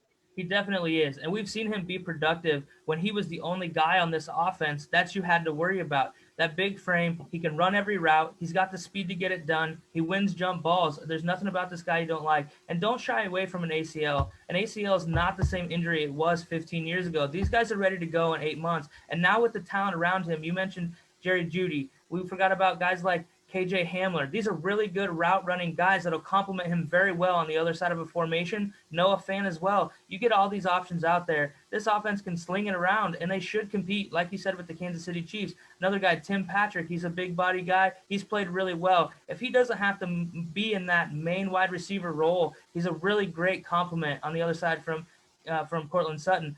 The thing is, like you said with Drew Lock, this offense is sputtered with him. If they get a guy that can go in there and read, anticipate, and make the throws, they can compete with the Kansas City Chiefs. We expected them to be that coming into this season, and it really ended up being the Chargers with Justin Herbert out there. This division is going to get real exciting really fast. If the Raiders can get their quarterback situation figured out, I think they move on from Derek Carr, who is a guy I wanted to mention earlier as a possible New York Giant guy that could help that offense take that next step. He's not that bad of a quarterback, but it may not be the best place for him. But the Broncos, like you said, they're a quarterback away from being a very scary offense, and they have the defense that if they get in a shootout, it bodes better for that defense than sitting in one of these low-scoring, grinded out type ball games because they're not that great against the run. They're built to get in a shootout. Totally agree with you there. I got to hit the breaking news sounder. Ryan Fitzpatrick has tested positive for COVID, so it looks like he will not be available this week. Not only will he not be available this week, but that means if you're a Miami Dolphin fan and you're hoping for any Ryan Fitz magic happening in the second half, that will not be available to you. It's going to be 100% Tua Tagovailoa in this game. We already previewed this game earlier on in the show. We knew Tagovailoa was going to start. Ryan Fitzpatrick only becomes a thing if he's going to be playing in the second half, but he will not be available at all this week. That just coming out just now. Make sure you always follow at BellyUpMDFF Show for all player news notifications, because we'll keep you up to date on that and so much more 24/7, 365. So let's move on here to the Jacksonville Jaguars and the Indianapolis Colts. Colts have a lot to play for, actually, because if they don't win the division, they could wind up not making the playoffs. So them and the Tennessee Titans have a lot to play for in their games. Against the Jacksonville Jaguars, no James Robinson this week. Mike Glenn is the starting quarterback. I don't know how much I want to play Ogunwabe. Let's pretend that I actually pronounced that correctly, because I probably did not. But I'm not touching anything with Jaguars. Are you, Bill? Yeah, no, not too excited about it. No James Robinson, no Jags for me. I'm not too excited about any of the pass catchers, as you never really know. Is it Keelan Cole, Colin Johnson shown flashes when they get down in the red zone? I'm really staying away from them, especially against this Colts defense. This defense is built to just smother you. This is a really good defense against a not very good offense. Mike Glennon looks like a poor man's Matt Ryan out there, and it's just not exciting to watch. James Robinson's been the piece of that offense that you want to have. RB4 coming into the week after even missing last week. No James Robinson. I just don't see this offense really having much opportunity to score any points at all, really. Yeah, I don't either. We've been talking about next year, a little sneak peek preview. There might be no more hype around a particular team than the Jacksonville Jaguars. We know they're going to take Trevor Lawrence with the first pick. We know they're probably going to have a new head coach. We don't know who that's going to be yet, but we know they're probably going to have a new head coach. You're going to have guys like DJ Chark who will be looking to rebound. You're going to have guys like Laviska Shenault who show that they are definitely, if nothing else, at least a playmaking athlete this season. You have James Robinson, who was the cream of the crop when it came to the Jacksonville Jaguars. Those guys who came out of nowhere this year and really became huge fantasy stars. Give me some of your takes on some of these Jaguar players, where you're going to take them next year, what your expectations are with all of that kind of up in the air and exciting moving forward. Assuming that they do draft Trevor Lawrence as they should, it really makes you a little bit more excited about guys like DJ Chark and Laviska Shenault. We've seen these guys be really productive players when Gardner Minshew's in the game, but Gardner Minshew is a relatively good passer. So, I'm not sure why they want to play Mike Glennon over Minshew. It doesn't make a whole lot of sense to me, but it's really capped the production from these wide receivers. They get Trevor Lawrence, assuming he is what we think he is. I'm really excited about these guys, but Shenault, kind of a middle of that wide receiver 3 range for me with some upside, maybe a guy that you split some hairs with guys in that range, top 30, 35 area. DJ Chark could be a fringe wide receiver 1, a really good wide receiver 2, and I think he'll be drafted as such. Yeah, DJ Chark is going to bounce back. That's 100%. I think he'll be drafted as a wide receiver 3. I think he'll be looked at as a guy who's a boom or bust type of option that has the talent to take that next step. Trevor Lawrence. We saw Joe Burrow. We saw Justin Herbert. Even Tua Tagovailoa from an NFL standpoint, I would say has been pretty decently successful. These rookie quarterbacks have been able to come in, and be impactful right away. The main key is going to be who's the coach going to be. It can't be Doug Marone. It can't be Doug Marone. So that's going to be the main key as who's the coach going to be, is what our expectations will truly be for this offense. My big thing, too, is James Robinson. I think this is a bust next season waiting to happen. Now, I'm not saying that I don't like James Robinson. I like his talent. He can do a little bit of everything. I think he can be a bell cow back. I think he's going to be a solid producer. But this is a guy I think is going to go in the first round. And I'm telling you right now, I think he's going to be a bust for a first-round value next season. It's an offensive line that's not that good, and he just fits the profile. These guys that come out of absolutely nowhere at the running back position, typically speaking, the following year have a big regression once teams actually have them on tape, unless you're truly special. You're truly a superstar. And I don't know if I think James Robinson is truly a superstar. Do you disagree, Bill? No, I'm right there with you. When I started laying out some of my early projections for next year, my early rankings, James Robinson's kind of on the back end of the RB1. I do not expect him to be this top 5 guy year in and year out, just based on the talent. The guys ahead of him are just much better players. And I'll be eyeballing their coaching situation, offensive coordinator hire, if they do make any moves there. And that'll kind of determine where I feel like James Robinson will be. I do feel like he's a talented guy. Do I feel like he's RB4? Absolutely not. He had a great season this year. And at the beginning of the year, we saw him catch a lot more balls that gave him a lot better production than he has later in the year. He hasn't quite done the same damage in the passing game that he did early on. So he's a good running back, not a great running back. If you can get him as your RB2, I think you'll be pleasantly happy with what you get from him. But I think there's going to be a lot of guys jumping on him thinking that he's going to progress from where he is right now, and I'm just not so sure that's necessarily going to happen. All right, let's get back to this game this week with the Indianapolis Colts. Talk about Jonathan Taylor, who I have as a top 10 running back playing against the Jacksonville Jaguars. How could you not, especially with the way he's played over the past few weeks? They finally gotten back to letting him be at least the main ball carrier. Jordan Wilkins is no longer in the mix. They do mix in Nyheim Hines from time to time, but it's enough that Taylor has the goal line work. He has enough of a carry load that I know against a good matchup here against Jacksonville Jaguars, he's going to be a top 10 guy no matter what. I think the only other guy that we question is, can we play T.Y. Hilton as somebody? I have him as wide receiver 31. I think he's a boom or bust option. I think he could. This is a matchup. I think he could win you the week. He could wind up being in the top 10. I'm not disputing that. But being that the Colts, they just use different pass catchers from week to week to week to week, it's kind of just cutting into his floor. I know he's been playing better, or they've been using him better as of late. He still had a decent floor the past 2 weeks, even though he hasn't scored over the past 2 weeks. But I still have him at wide receiver 31. Outside of that, I don't know if I want to play another Indianapolis Colt here because they just use their volume is so spread out through all the different positions. What do you have for this week, Bill?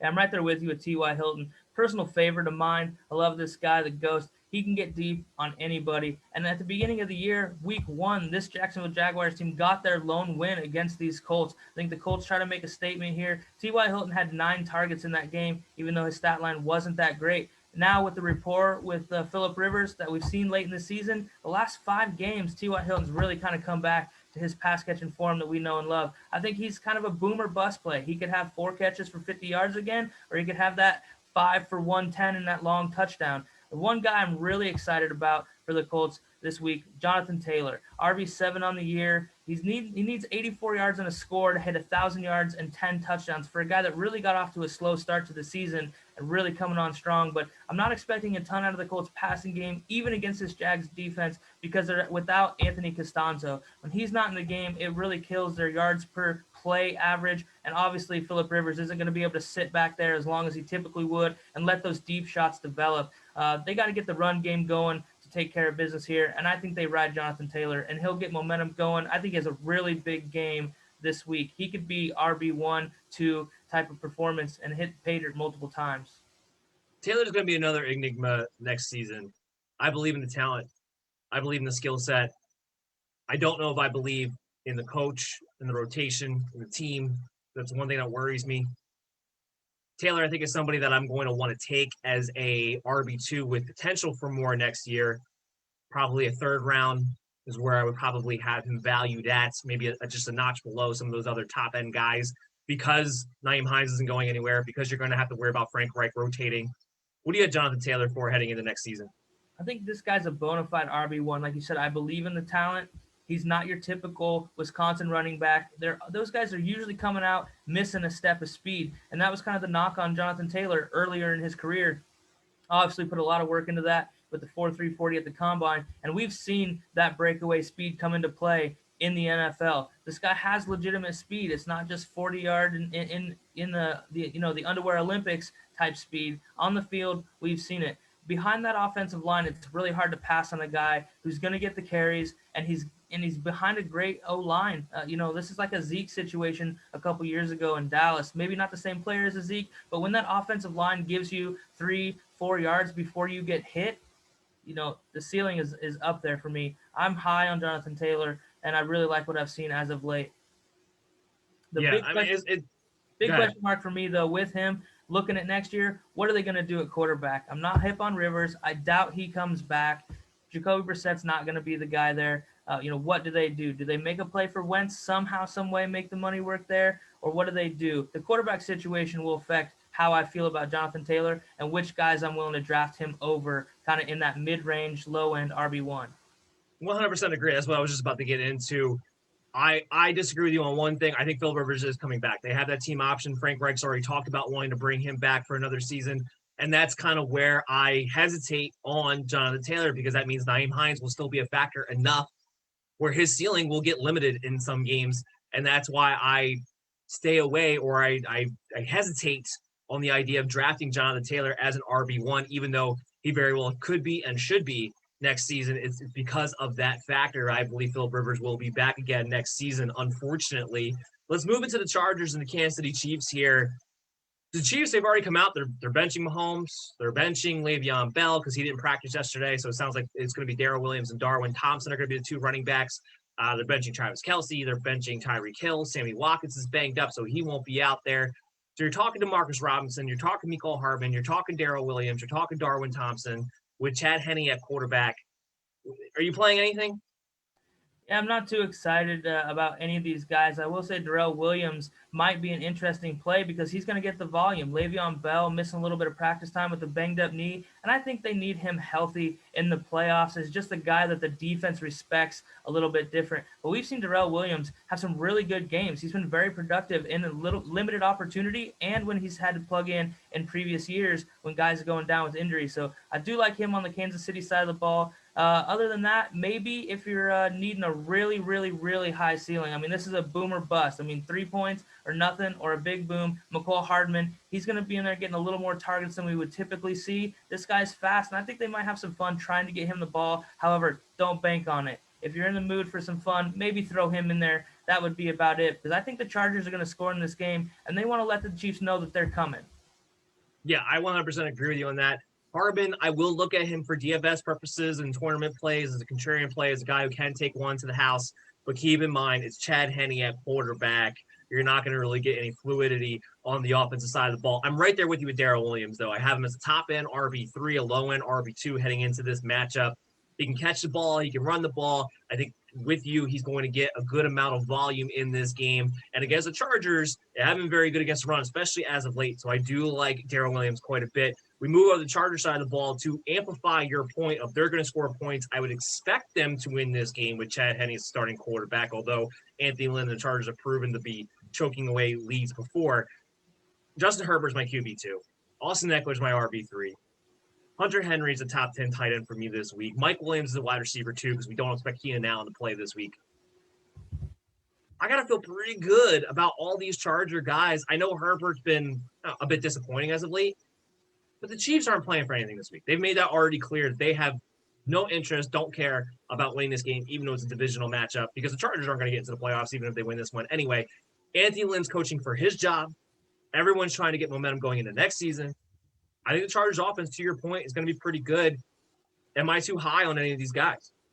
I don't think so. I think this offense is legit. Austin Eckler out of the backfield. He's kind of working himself back into this offense. Scored last week as well. But a guy I'm kind of eyeballing, I really liked him in relief of Keenan Allen, is Tyron Johnson. We've seen him be productive. Maybe there is a bit of a ceiling there, but he does get red zone looks, and I think you're right about Hunter Henry. This could be maybe his best game of the season against Kansas City. They've not been the greatest about guarding the tight end position. Mike Williams, you might see a sighting with him. How healthy is he? He's out there every week, but he's been battling lower leg injuries, and he's not the most fluid moving guy as it is. But I think they try to put on a show here against Kansas City. And hey, when the backups are guarding them, these guys should do fine. Yeah, Henry, I'm big on him scoring a touchdown this week. Herbert has been targeting more and more. He's coming off of the COVID week. So I just think he was going to be the Herbert go-to guy when it comes to the red zone. I'm going to talk about something that I think is going to be maybe a bit hot-takey, maybe a bit controversial, and that is I'm not a fan of Justin Herbert going into next season. Now, the part of this, I will freely admit, be 100% open about. I was not a big fan of Justin Herbert coming out of college. Him having the success that he had has definitely 100% surprised me. No doubt about it. But he is a guy who I'm watching on film, if he doesn't have that first read, he's not very effective. And he doesn't use his legs the way that he should because he is a mobile guy. And if he used his legs more, I think it would open things up. But he doesn't seem to do that. Next year, when teams have tape on this guy, and he's not able to hit Keenan Allen for 14 times over the middle, am I crazy to think that Justin Herbert could be a bust? Because this is a guy who's going to get drafted as a top 10 quarterback. Yeah, I think you may be. I was pleasantly surprised what I've seen out of this guy. He's made a lot of throws, and when Keenan Allen hasn't been there, we've seen him still play relatively well. However, I do think the Chargers are still kind of missing that wide receiver too. We keep hanging our hat on Mike Williams as this uber talented guy coming out of Clemson, and the talent is there, but he still seems raw. I mean, what does the guy really do well other than he's big and he was awesome in college? And it hasn't really been all that great. He had the 110 touchdown season, got everybody really excited that, hey, he might be kind of taking that leap. But since then, we've really kind of seen him regress back to what we know he is now. And that's really not that great of a starting wide receiver in the NFL. They need to address that for him. I think they're good at the running back spot. Eckler's kind of getting up there, but they've got some young guys that have been productive. Joshua Kelly is a pretty good player that these guys could start using moving into the future. And we've also seen Kalen Ballage be productive somehow, some way in the Chargers offense. But I'm very high on Justin Herbert, especially if you're a dynasty guy. This is a great option for you moving forward. But I do think they need to get some more options around him because Keenan Allen's getting up there. Injuries are starting to catch up with him. And like you said, we can't target him on the Michael Thomas slant style stuff all day right in front of the quarterback's face. How is Herbert going to react then? And I think we might see him regress a little bit. If Keenan Allen were to get hurt and miss an extended period of time, I think he might come back to earth in that scenario.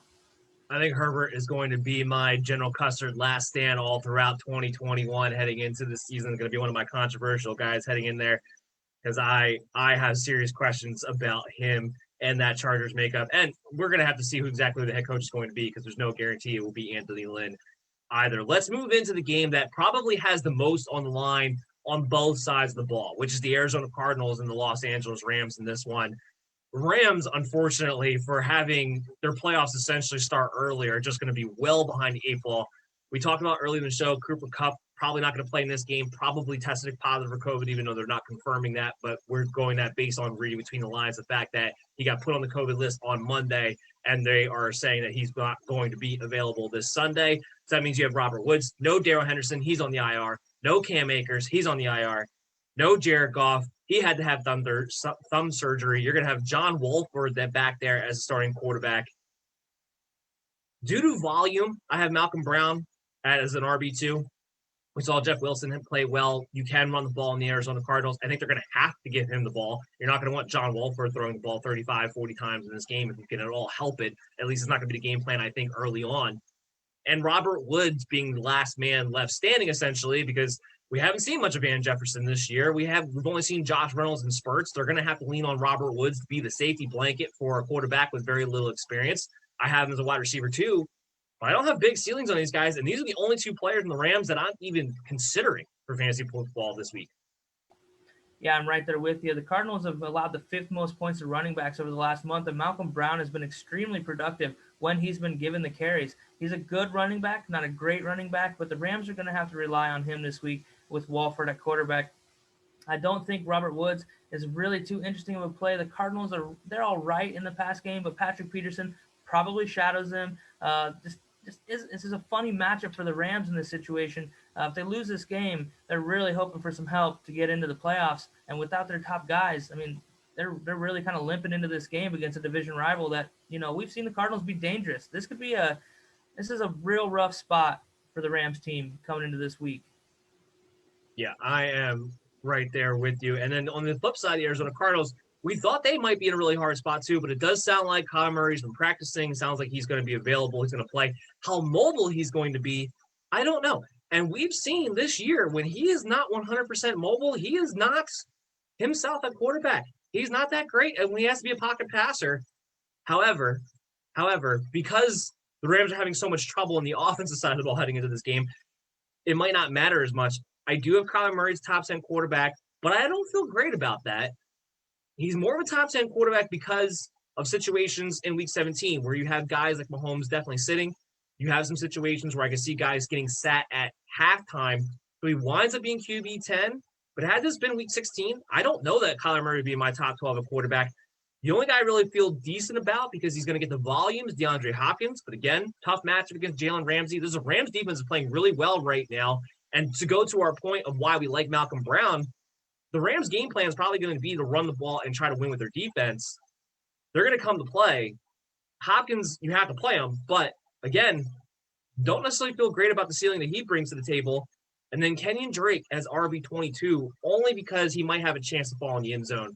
Because frankly, he's been inefficient all season long, especially when Kyler Murray doesn't have his legs. But he gets the volume, he gets the goal line carries. I don't think I'm missing anything else when it comes to Arizona Cardinals. Yeah, they're in a tough spot. Like you said, Kyler being banged up lately has not looked like himself.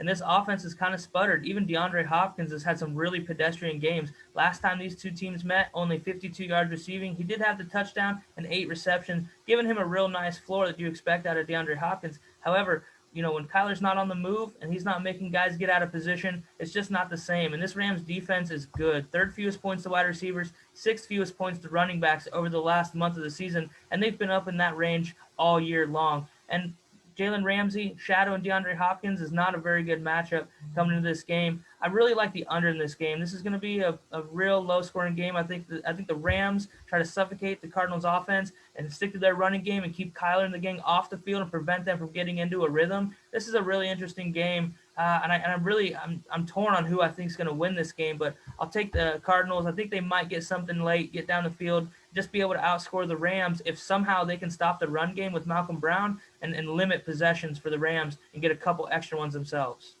Yeah, I'm right there with you. We're going to take one last break. When we come back on the other side, we got 4 games to get to up until the 2 o'clock hour. So make sure you stay here on the Worldwide Sports Radio Network, WWSRN, with more on the way right after this.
And hello and welcome back, MD Nation, to the last segment of the last show of 2020 of the season. You are here listening to the MD's Fantasy Football Show on the Worldwide Sports Radio Network, WWSRN, also presented to you by Belly Up Sports. As always, I'm your host, Dan Mader, joined here with special guest, Mr. Billy Whitt, the senior fantasy football writer of Belly Up Fantasy Sports. We got 4 more games to get to, 15 minutes to do it, so we're going to have to pick up the pace a little bit on the rest of these matchups. And we're just going to kick things off, get right into it with the Seattle Seahawks and the San Francisco 49ers. Yes or no, can we trust Russell Wilson this week? I think you can. He'll have his running backs back, Chris Carson and Carlos Hyde. That really makes this offense go when he has the ability to keep defenses honest with the play-action pass. That's what they do, and it's what they do best. Last time these two teams played, Seattle was a little bit shorthanded in the backfield, starting DJ Dallas. He had an all-right game, 18 carries, only racked up 41 yards, but did have a touchdown. But with those two guys in the lineup, Russell Wilson is a different player. I agree with you. I have him as QB6, and I have not trusted Russell Wilson in a while now for the past month. He has not been able to snap out of this cold streak. But against the 49ers, there's going to be a little extra juice in the tank. Not only does Seattle have a little something to play for, they're going to make the playoffs no matter what, but they have a little something to play for in the sense of they have to get right. They have to have momentum heading into the postseason. 49ers are so banged up. There's a big divisional rival matchup no matter what the situation is. These two teams are going to play hard against each other. I agree with you. I think Russell Wilson snaps out of it to some degree this week. Chris Carson's my RB21. I think he's going to be solid. I think he's going to be the bell cow. I think he's got a good chance to score, ultimately speaking, and that's why I have him as an RB2. DK Metcalf, there's no way you can bench this guy. I have him at wide receiver 6. I know he hasn't finished as top 10 wide receiver in a while. I think he does in this game. He's unguardable. They don't have the corners who can physically match up with this guy. The big play should be able to be there. The only guy I'm not playing is Tyler Lockett because, frankly, they don't go to enough. For being a guy who should be in the slot receiver, being a guy who should be a security blanket, the compliment to DK Metcalf, he has just been between 40 and 60 yards pretty much every single week, not playing against an Arizona Cardinal team. That's it. And when he plays against the Cardinals, he goes off. But other than that, that's it. That's only 40 to 60 yards there. And on the San Francisco side, I am looking at Jeff Wilson. With C.J. Beathard and Raheem Mostert, Jeff Wilson has a track record of getting 20-plus carries. And we know with Kyle Shanahan, the way he can run the ball, I know Seattle's been better. Carlos Dunlap, a healthy Jamal Adams. This is not the pathetic defense that it was early on in the season. But I'm going to take Jeff Wilson with that volume in the Shanahan system, a guy that I know is going to get goal line carries, should have opportunities to score a touchdown or two. Feel pretty good with him as a high-end RB2. Kendrick Bourne, Richie James, wide receiver 3s for me. I will be entertained by Richie James as a DFS play this week, possibly, just out of necessity, with no Brandon Ayuk, no Deebo Samuel. But ultimately speaking, the pass catching is all going to be about George Kittle, which I can't believe that he's back. As a 49ers fan, I don't want him back. There's nothing but possible potential danger here. But George Kittle is my number 1 tight end on the week due to the fact that there aren't any pass catchers left, and he looked good physically last week. What do you think, Bill? Yeah, I'm right there with you. When you have his college teammate, playing quarterback with him, he's going to get targets. These guys have had a rapport for years now. But I think the only pass catcher really does bode well for in this matchup is George Kittle. To your point where Seattle, this isn't the defense we used to pick on. Earlier in the year, it was a lock to start whatever receivers played against these guys. Historically bad about the first half of the season. However, since then, they've really gotten it going. They've been the number 1 defense fantasy-wise against wide receivers over the last month, and they have not allowed a passing touchdown or a receiving touchdown to receivers in 4 games. That's pretty good. So last time they met up, they got torched by Kendrick Bourne and Brandon Ayuk. Both guys had over 80 yards receiving, 8 catches, but they didn't run the ball well. That was the Jermichael Hasty experiment for 12 carries for a whopping 29 yards, but he did get in the end zone. I think it bodes well for, like you said, these running backs. Jeff Wilson Jr., he's shown us when he plays and he gets the carries, this guy can produce. He is a pretty good player. I like him back there. They're going to need to hand the ball off a lot because I think Seattle is going to be humming coming into this one. They had no answer for DK last time in this matchup. He had 12 for $161 and 2 touchdowns. And to your point, Tyler Lockett, 4 catches, 33 yards, which has kind of been what we've become accustomed to. Other than a couple 3 touchdown explosions, Tyler Lockett's had a really, really not very special season this year. However, I think if the Niners try to make a point to stop DK, Lockett's always an option there. But you're seeing Russell Wilson starting to go to these tight ends more and more in this passing game off the play action run formation type stuff that we're more accustomed to seeing the Seahawks do. So not a whole lot of optimism if you're a Tyler Lockett owner. Yeah, we're right there with you, Billy. And moving on into the Saints and Carolina game, it looks like the Saints are another team that are going to play their starters. I'm kind of surprised by that. I thought that of all the teams, they are a team that could use some rest heading into the postseason. They locked up the division already, but it sounds like Breeze is going to start. It sounds like Kamara is going to play. It sounds like it's going to be Emmanuel Sanders. Am I missing anybody else from a fantasy standpoint that you're going to be interested in playing this week against the Carolina Panthers? Yeah, in the passing game, maybe Jared Cook in this matchup, just because of the lack of wide receivers for the Saints out of this locker room right now. No Michael Thomas, the other guys. There's a couple young guys we've seen flash, but some of them are banged up, COVID issues, what have you. So it's not a whole lot, but I do think the Saints are playing because this team needs to kind of find out what they can and can't do with this offense hobbled like they are right now. Heavy dose of Kamara and a heavy dose of Latavius Murray because Latavius Murray's been relatively productive, and you can't have Kamara go get a little bit banged up heading into the postseason. Yeah, I can see your point there on Jared Cook as well. He's just been so very hit or miss, even with Drew Brees back there, but that he definitely should be a streaming option. The rest of the guys, to me, are must-play, Sanders being a wide receiver 3. On the Carolina Panthers side of the ball, Robbie Anderson's a little bit banged up, but we're going to see if he's able to play or not. Soon we'll see in practice. Assuming that he does, I have all 3 of these wide receivers as wide receiver 2s going into this one. Curtis Samuel could actually get a lot of work in the running game again this week because Mike Davis is not expected to play. No Christian McCaffrey. I'm big on the wide receivers and nothing else, but where are your expectations for these wide receivers? I think Robbie Anderson is a good option this week. I think he's in for, one of those deep shots. DJ Moore picking up steam as of late as he's gotten healthy here. I really like him. He could be a wide receiver 1 come the week's end. I think this game's going to be a shootout. Carolina wants to spoil the fun for the Saints. The Saints want to keep burying a division rival and get their offense on track somehow. And like you said, Curtis Samuel, he's showing some real potential as a running back. It'd be interesting to see if he's given, a handful of carries, if he does something with them. The Saints have been relatively weak against running backs, 5 touchdowns in the last month. So that could be an interesting play. Curtis Samuel getting reps at wide receiver and maybe some important ones in the red zone. We've seen him get carries inside the 5 from the running back spot. So he's a very interesting prospect just because of the matchup and no Mike Davis. A team as a whole, from a fantasy standpoint, that was incredibly disappointing in the 99% of championship leagues last week was the Tennessee Titans. Because you depended on Ryan Tannehill, Derrick Henry, A.J. Brown, Corey Davis. You depended on these guys to get there, and they all disappointed last week.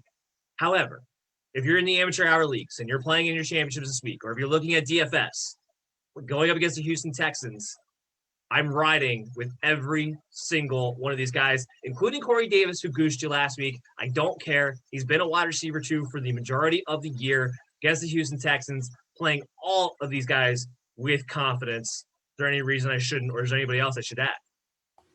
Yeah, I'm with you there. I'm playing all of them. If I have a Panther, I'm plugging them in this week. We moved on, did we? Houston Texans. Yeah, Sean Watson. Texans. Yeah, I'm playing all these guys. I actually like them for the upset, just to muddy up this playoff picture. The Titans, if we've seen what happens to them if they get behind in the game and have to try to throw to catch up, and I think that they'll try to do a lot of what Green Bay did to them last week and try to get out on them early and try to minimize the effect of Derrick Henry. He needs a lot of yards, 223 to hit that 2,000 mark. Titans want to get that, but their defense just doesn't cooperate and match up very well against this team. There's an overtime game in Tennessee last time, very high scoring, and I'm looking for that to happen again this week. Yeah, we're right there with you. And then flip it over to the Texans side of the ball. Let's assume for a second that Deshaun Watson is able to gut it out and he's able to play. I have his QB 8. It's again, like the Texans being a great matchup, the Tennessee Titans defense is a defense like you just mentioned. You can take advantage of them full throttle, 100%. So even with a banged up throwing arm, I expect Deshaun Watson with his legs, with his ability, with the mismatches that they have for him to be a top 10 quarterback.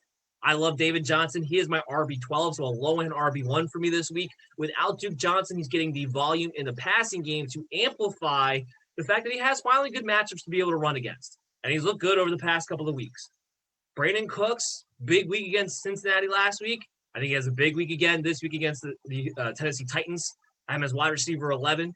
Maybe have Kiki Kute as a wide receiver 3 this week. He's somebody who's been targeted surprisingly in the red zone over the past few weeks. What do you got on the Houston Texans, Bill? I'm high. I'm real high on them. This team is playing for pride, and they want to beat these Titans. And they about had them last time they played, like I said, an overtime matchup. But what we've really seen the last week, last couple games, is David Johnson really starting to produce as of late. 11 catches the week before last, 12 carries for $128 this last week. I think they kind of trying to do some extra with him with the lack of receivers that they have. I like Kiki QT coming in. He plays that spot well. Brandon Cooks, I think, is in for a really big game. And I think Deshaun Watson is in for a big game as well. Now that he's starting to use David Johnson as a dump off and not forcing the ball into some holes to maybe some subpar wide receiver matchups down the field for him. Last but not least that we have for today's show, the last game we will preview, the last game we will talk about on this show for the 2020 season. The Washington football team and the Philadelphia Eagles in a game that will matter for Sunday Night Football, especially for Washington. Eagles get to play the spoiler. Talk about Alex Smith. It looks like he's trending in the right direction. Somebody you have to keep your eyes on, though. Antonio Gibson was not at practice today. So we'll have to see if he's able to practice on Friday to see if he's able to go. Terry McLaurin not expected to play at all because he's dealing with the high ankle sprain. To me, that leaves Logan Thomas. He's my tight end 3 on the week because the volume's just going to have to head his way. If Gibson does play, I have him in RB16 because even though he's dealing with the turf toe, even though he's not 100%, he still has been getting the volume of work. And J.D. McKissic, if Gibson were to not play, but even if Gibson's out there, I do have him as a flex option, especially when you're talking about half-point and full-point PPR leagues because they're going to use him in the passing game. Do you feel confident in using these guys or anybody else? Logan Thomas, I certainly do. This guy's had 28 targets in his last 2 games. He's really been the main pass catcher for this Washington offense, with McLaurin being banged up or missing time.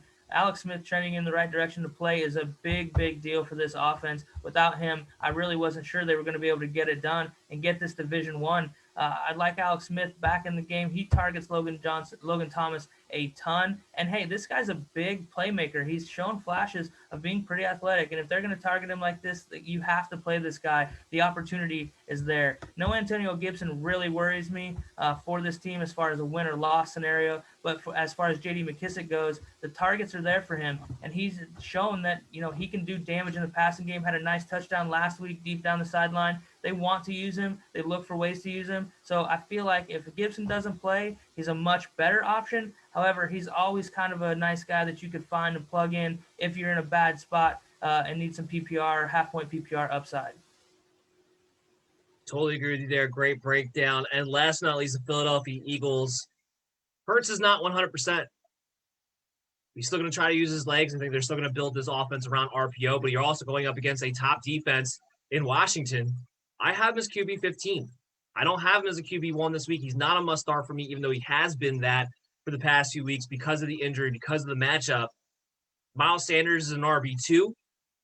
The only person I'm really, really interested in playing is Zach Ertz because we don't know if we're going to have Dallas Goedert at all this week. He's questionable. It really seems kind of more doubtful that he's actually able to go. The tight end position, although Hurts has been spraying the ball out amongst all pass catchers, the tight end position has been the number 1 target since he's taken over. Is there anybody else you're excited about, or what are your expectations on those guys? Yeah, I like the tight end position as well. I'm a little more high on Goddard than Ertz. They seem to kind of have him in the game more as they get to the red zone. But one guy that I am looking at is the other Jalen Reagor. He's been targeted 15 times in the last 2 games, and Hurts really overthrew him. He ran a really nice route, beat the corner under the safety. Should have been a touchdown. Hurts missed him a little high. He was kind of looking at him like, man, we had that one. And I think they both would have loved to have that play back. But he is the guy that was most excited, kind of made it known when Jalen Hurts was taking over that he was pleasantly surprised with that. So I think he's a guy we've kind of seen some flashes of some talent. Hasn't really had that big breakout game, but I think this is where it happens for him in a game where they got to have it. The pass rush for the Redskins will have Hurts on the move quite a bit, I imagine, and I think Jalen Reagor makes a play downfield that'll leave us wanting more coming into 2021.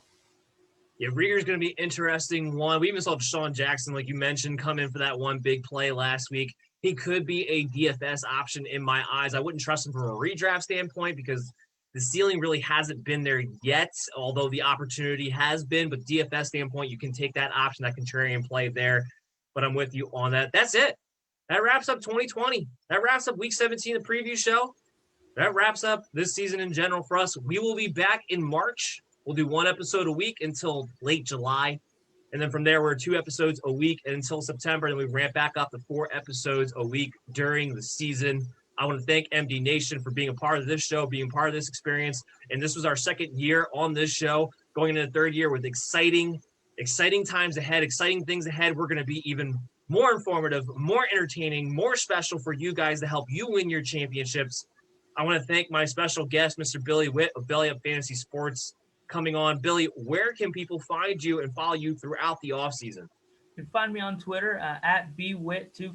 We have a lot going on for you going into 2021. Belly Up is going to have a lot of events, fantasy leagues, a lot of prize money. We donated a bunch of money to St. Jude's and handed out $1,200 to our Belly Up Bowl, our inaugural Belly Up Bowl champion this year. But next year, we're going to do it bigger, better, some different formats for people that prefer different things. So check us out. As always, I'll probably be on your start and sits again. We'll see how that plays out moving into 2021. We're bringing in a lot of talent at Belly Up Fantasy Sports. So a lot of guys that want to get chomping at the bit and get some things going and get some stuff put out. But I'll have plenty of redraft and dynasty analysis for you moving into 2021. So come check me out. Let's talk football and let me know how you did this year.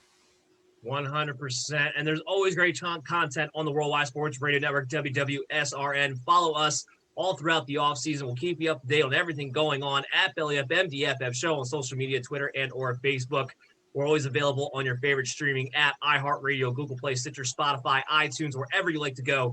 The MD's Fantasy Football Show is widely available to you. But for the last time in 2020, we're signing off. Everyone stay safe, take care, and have a wonderful, happy new year.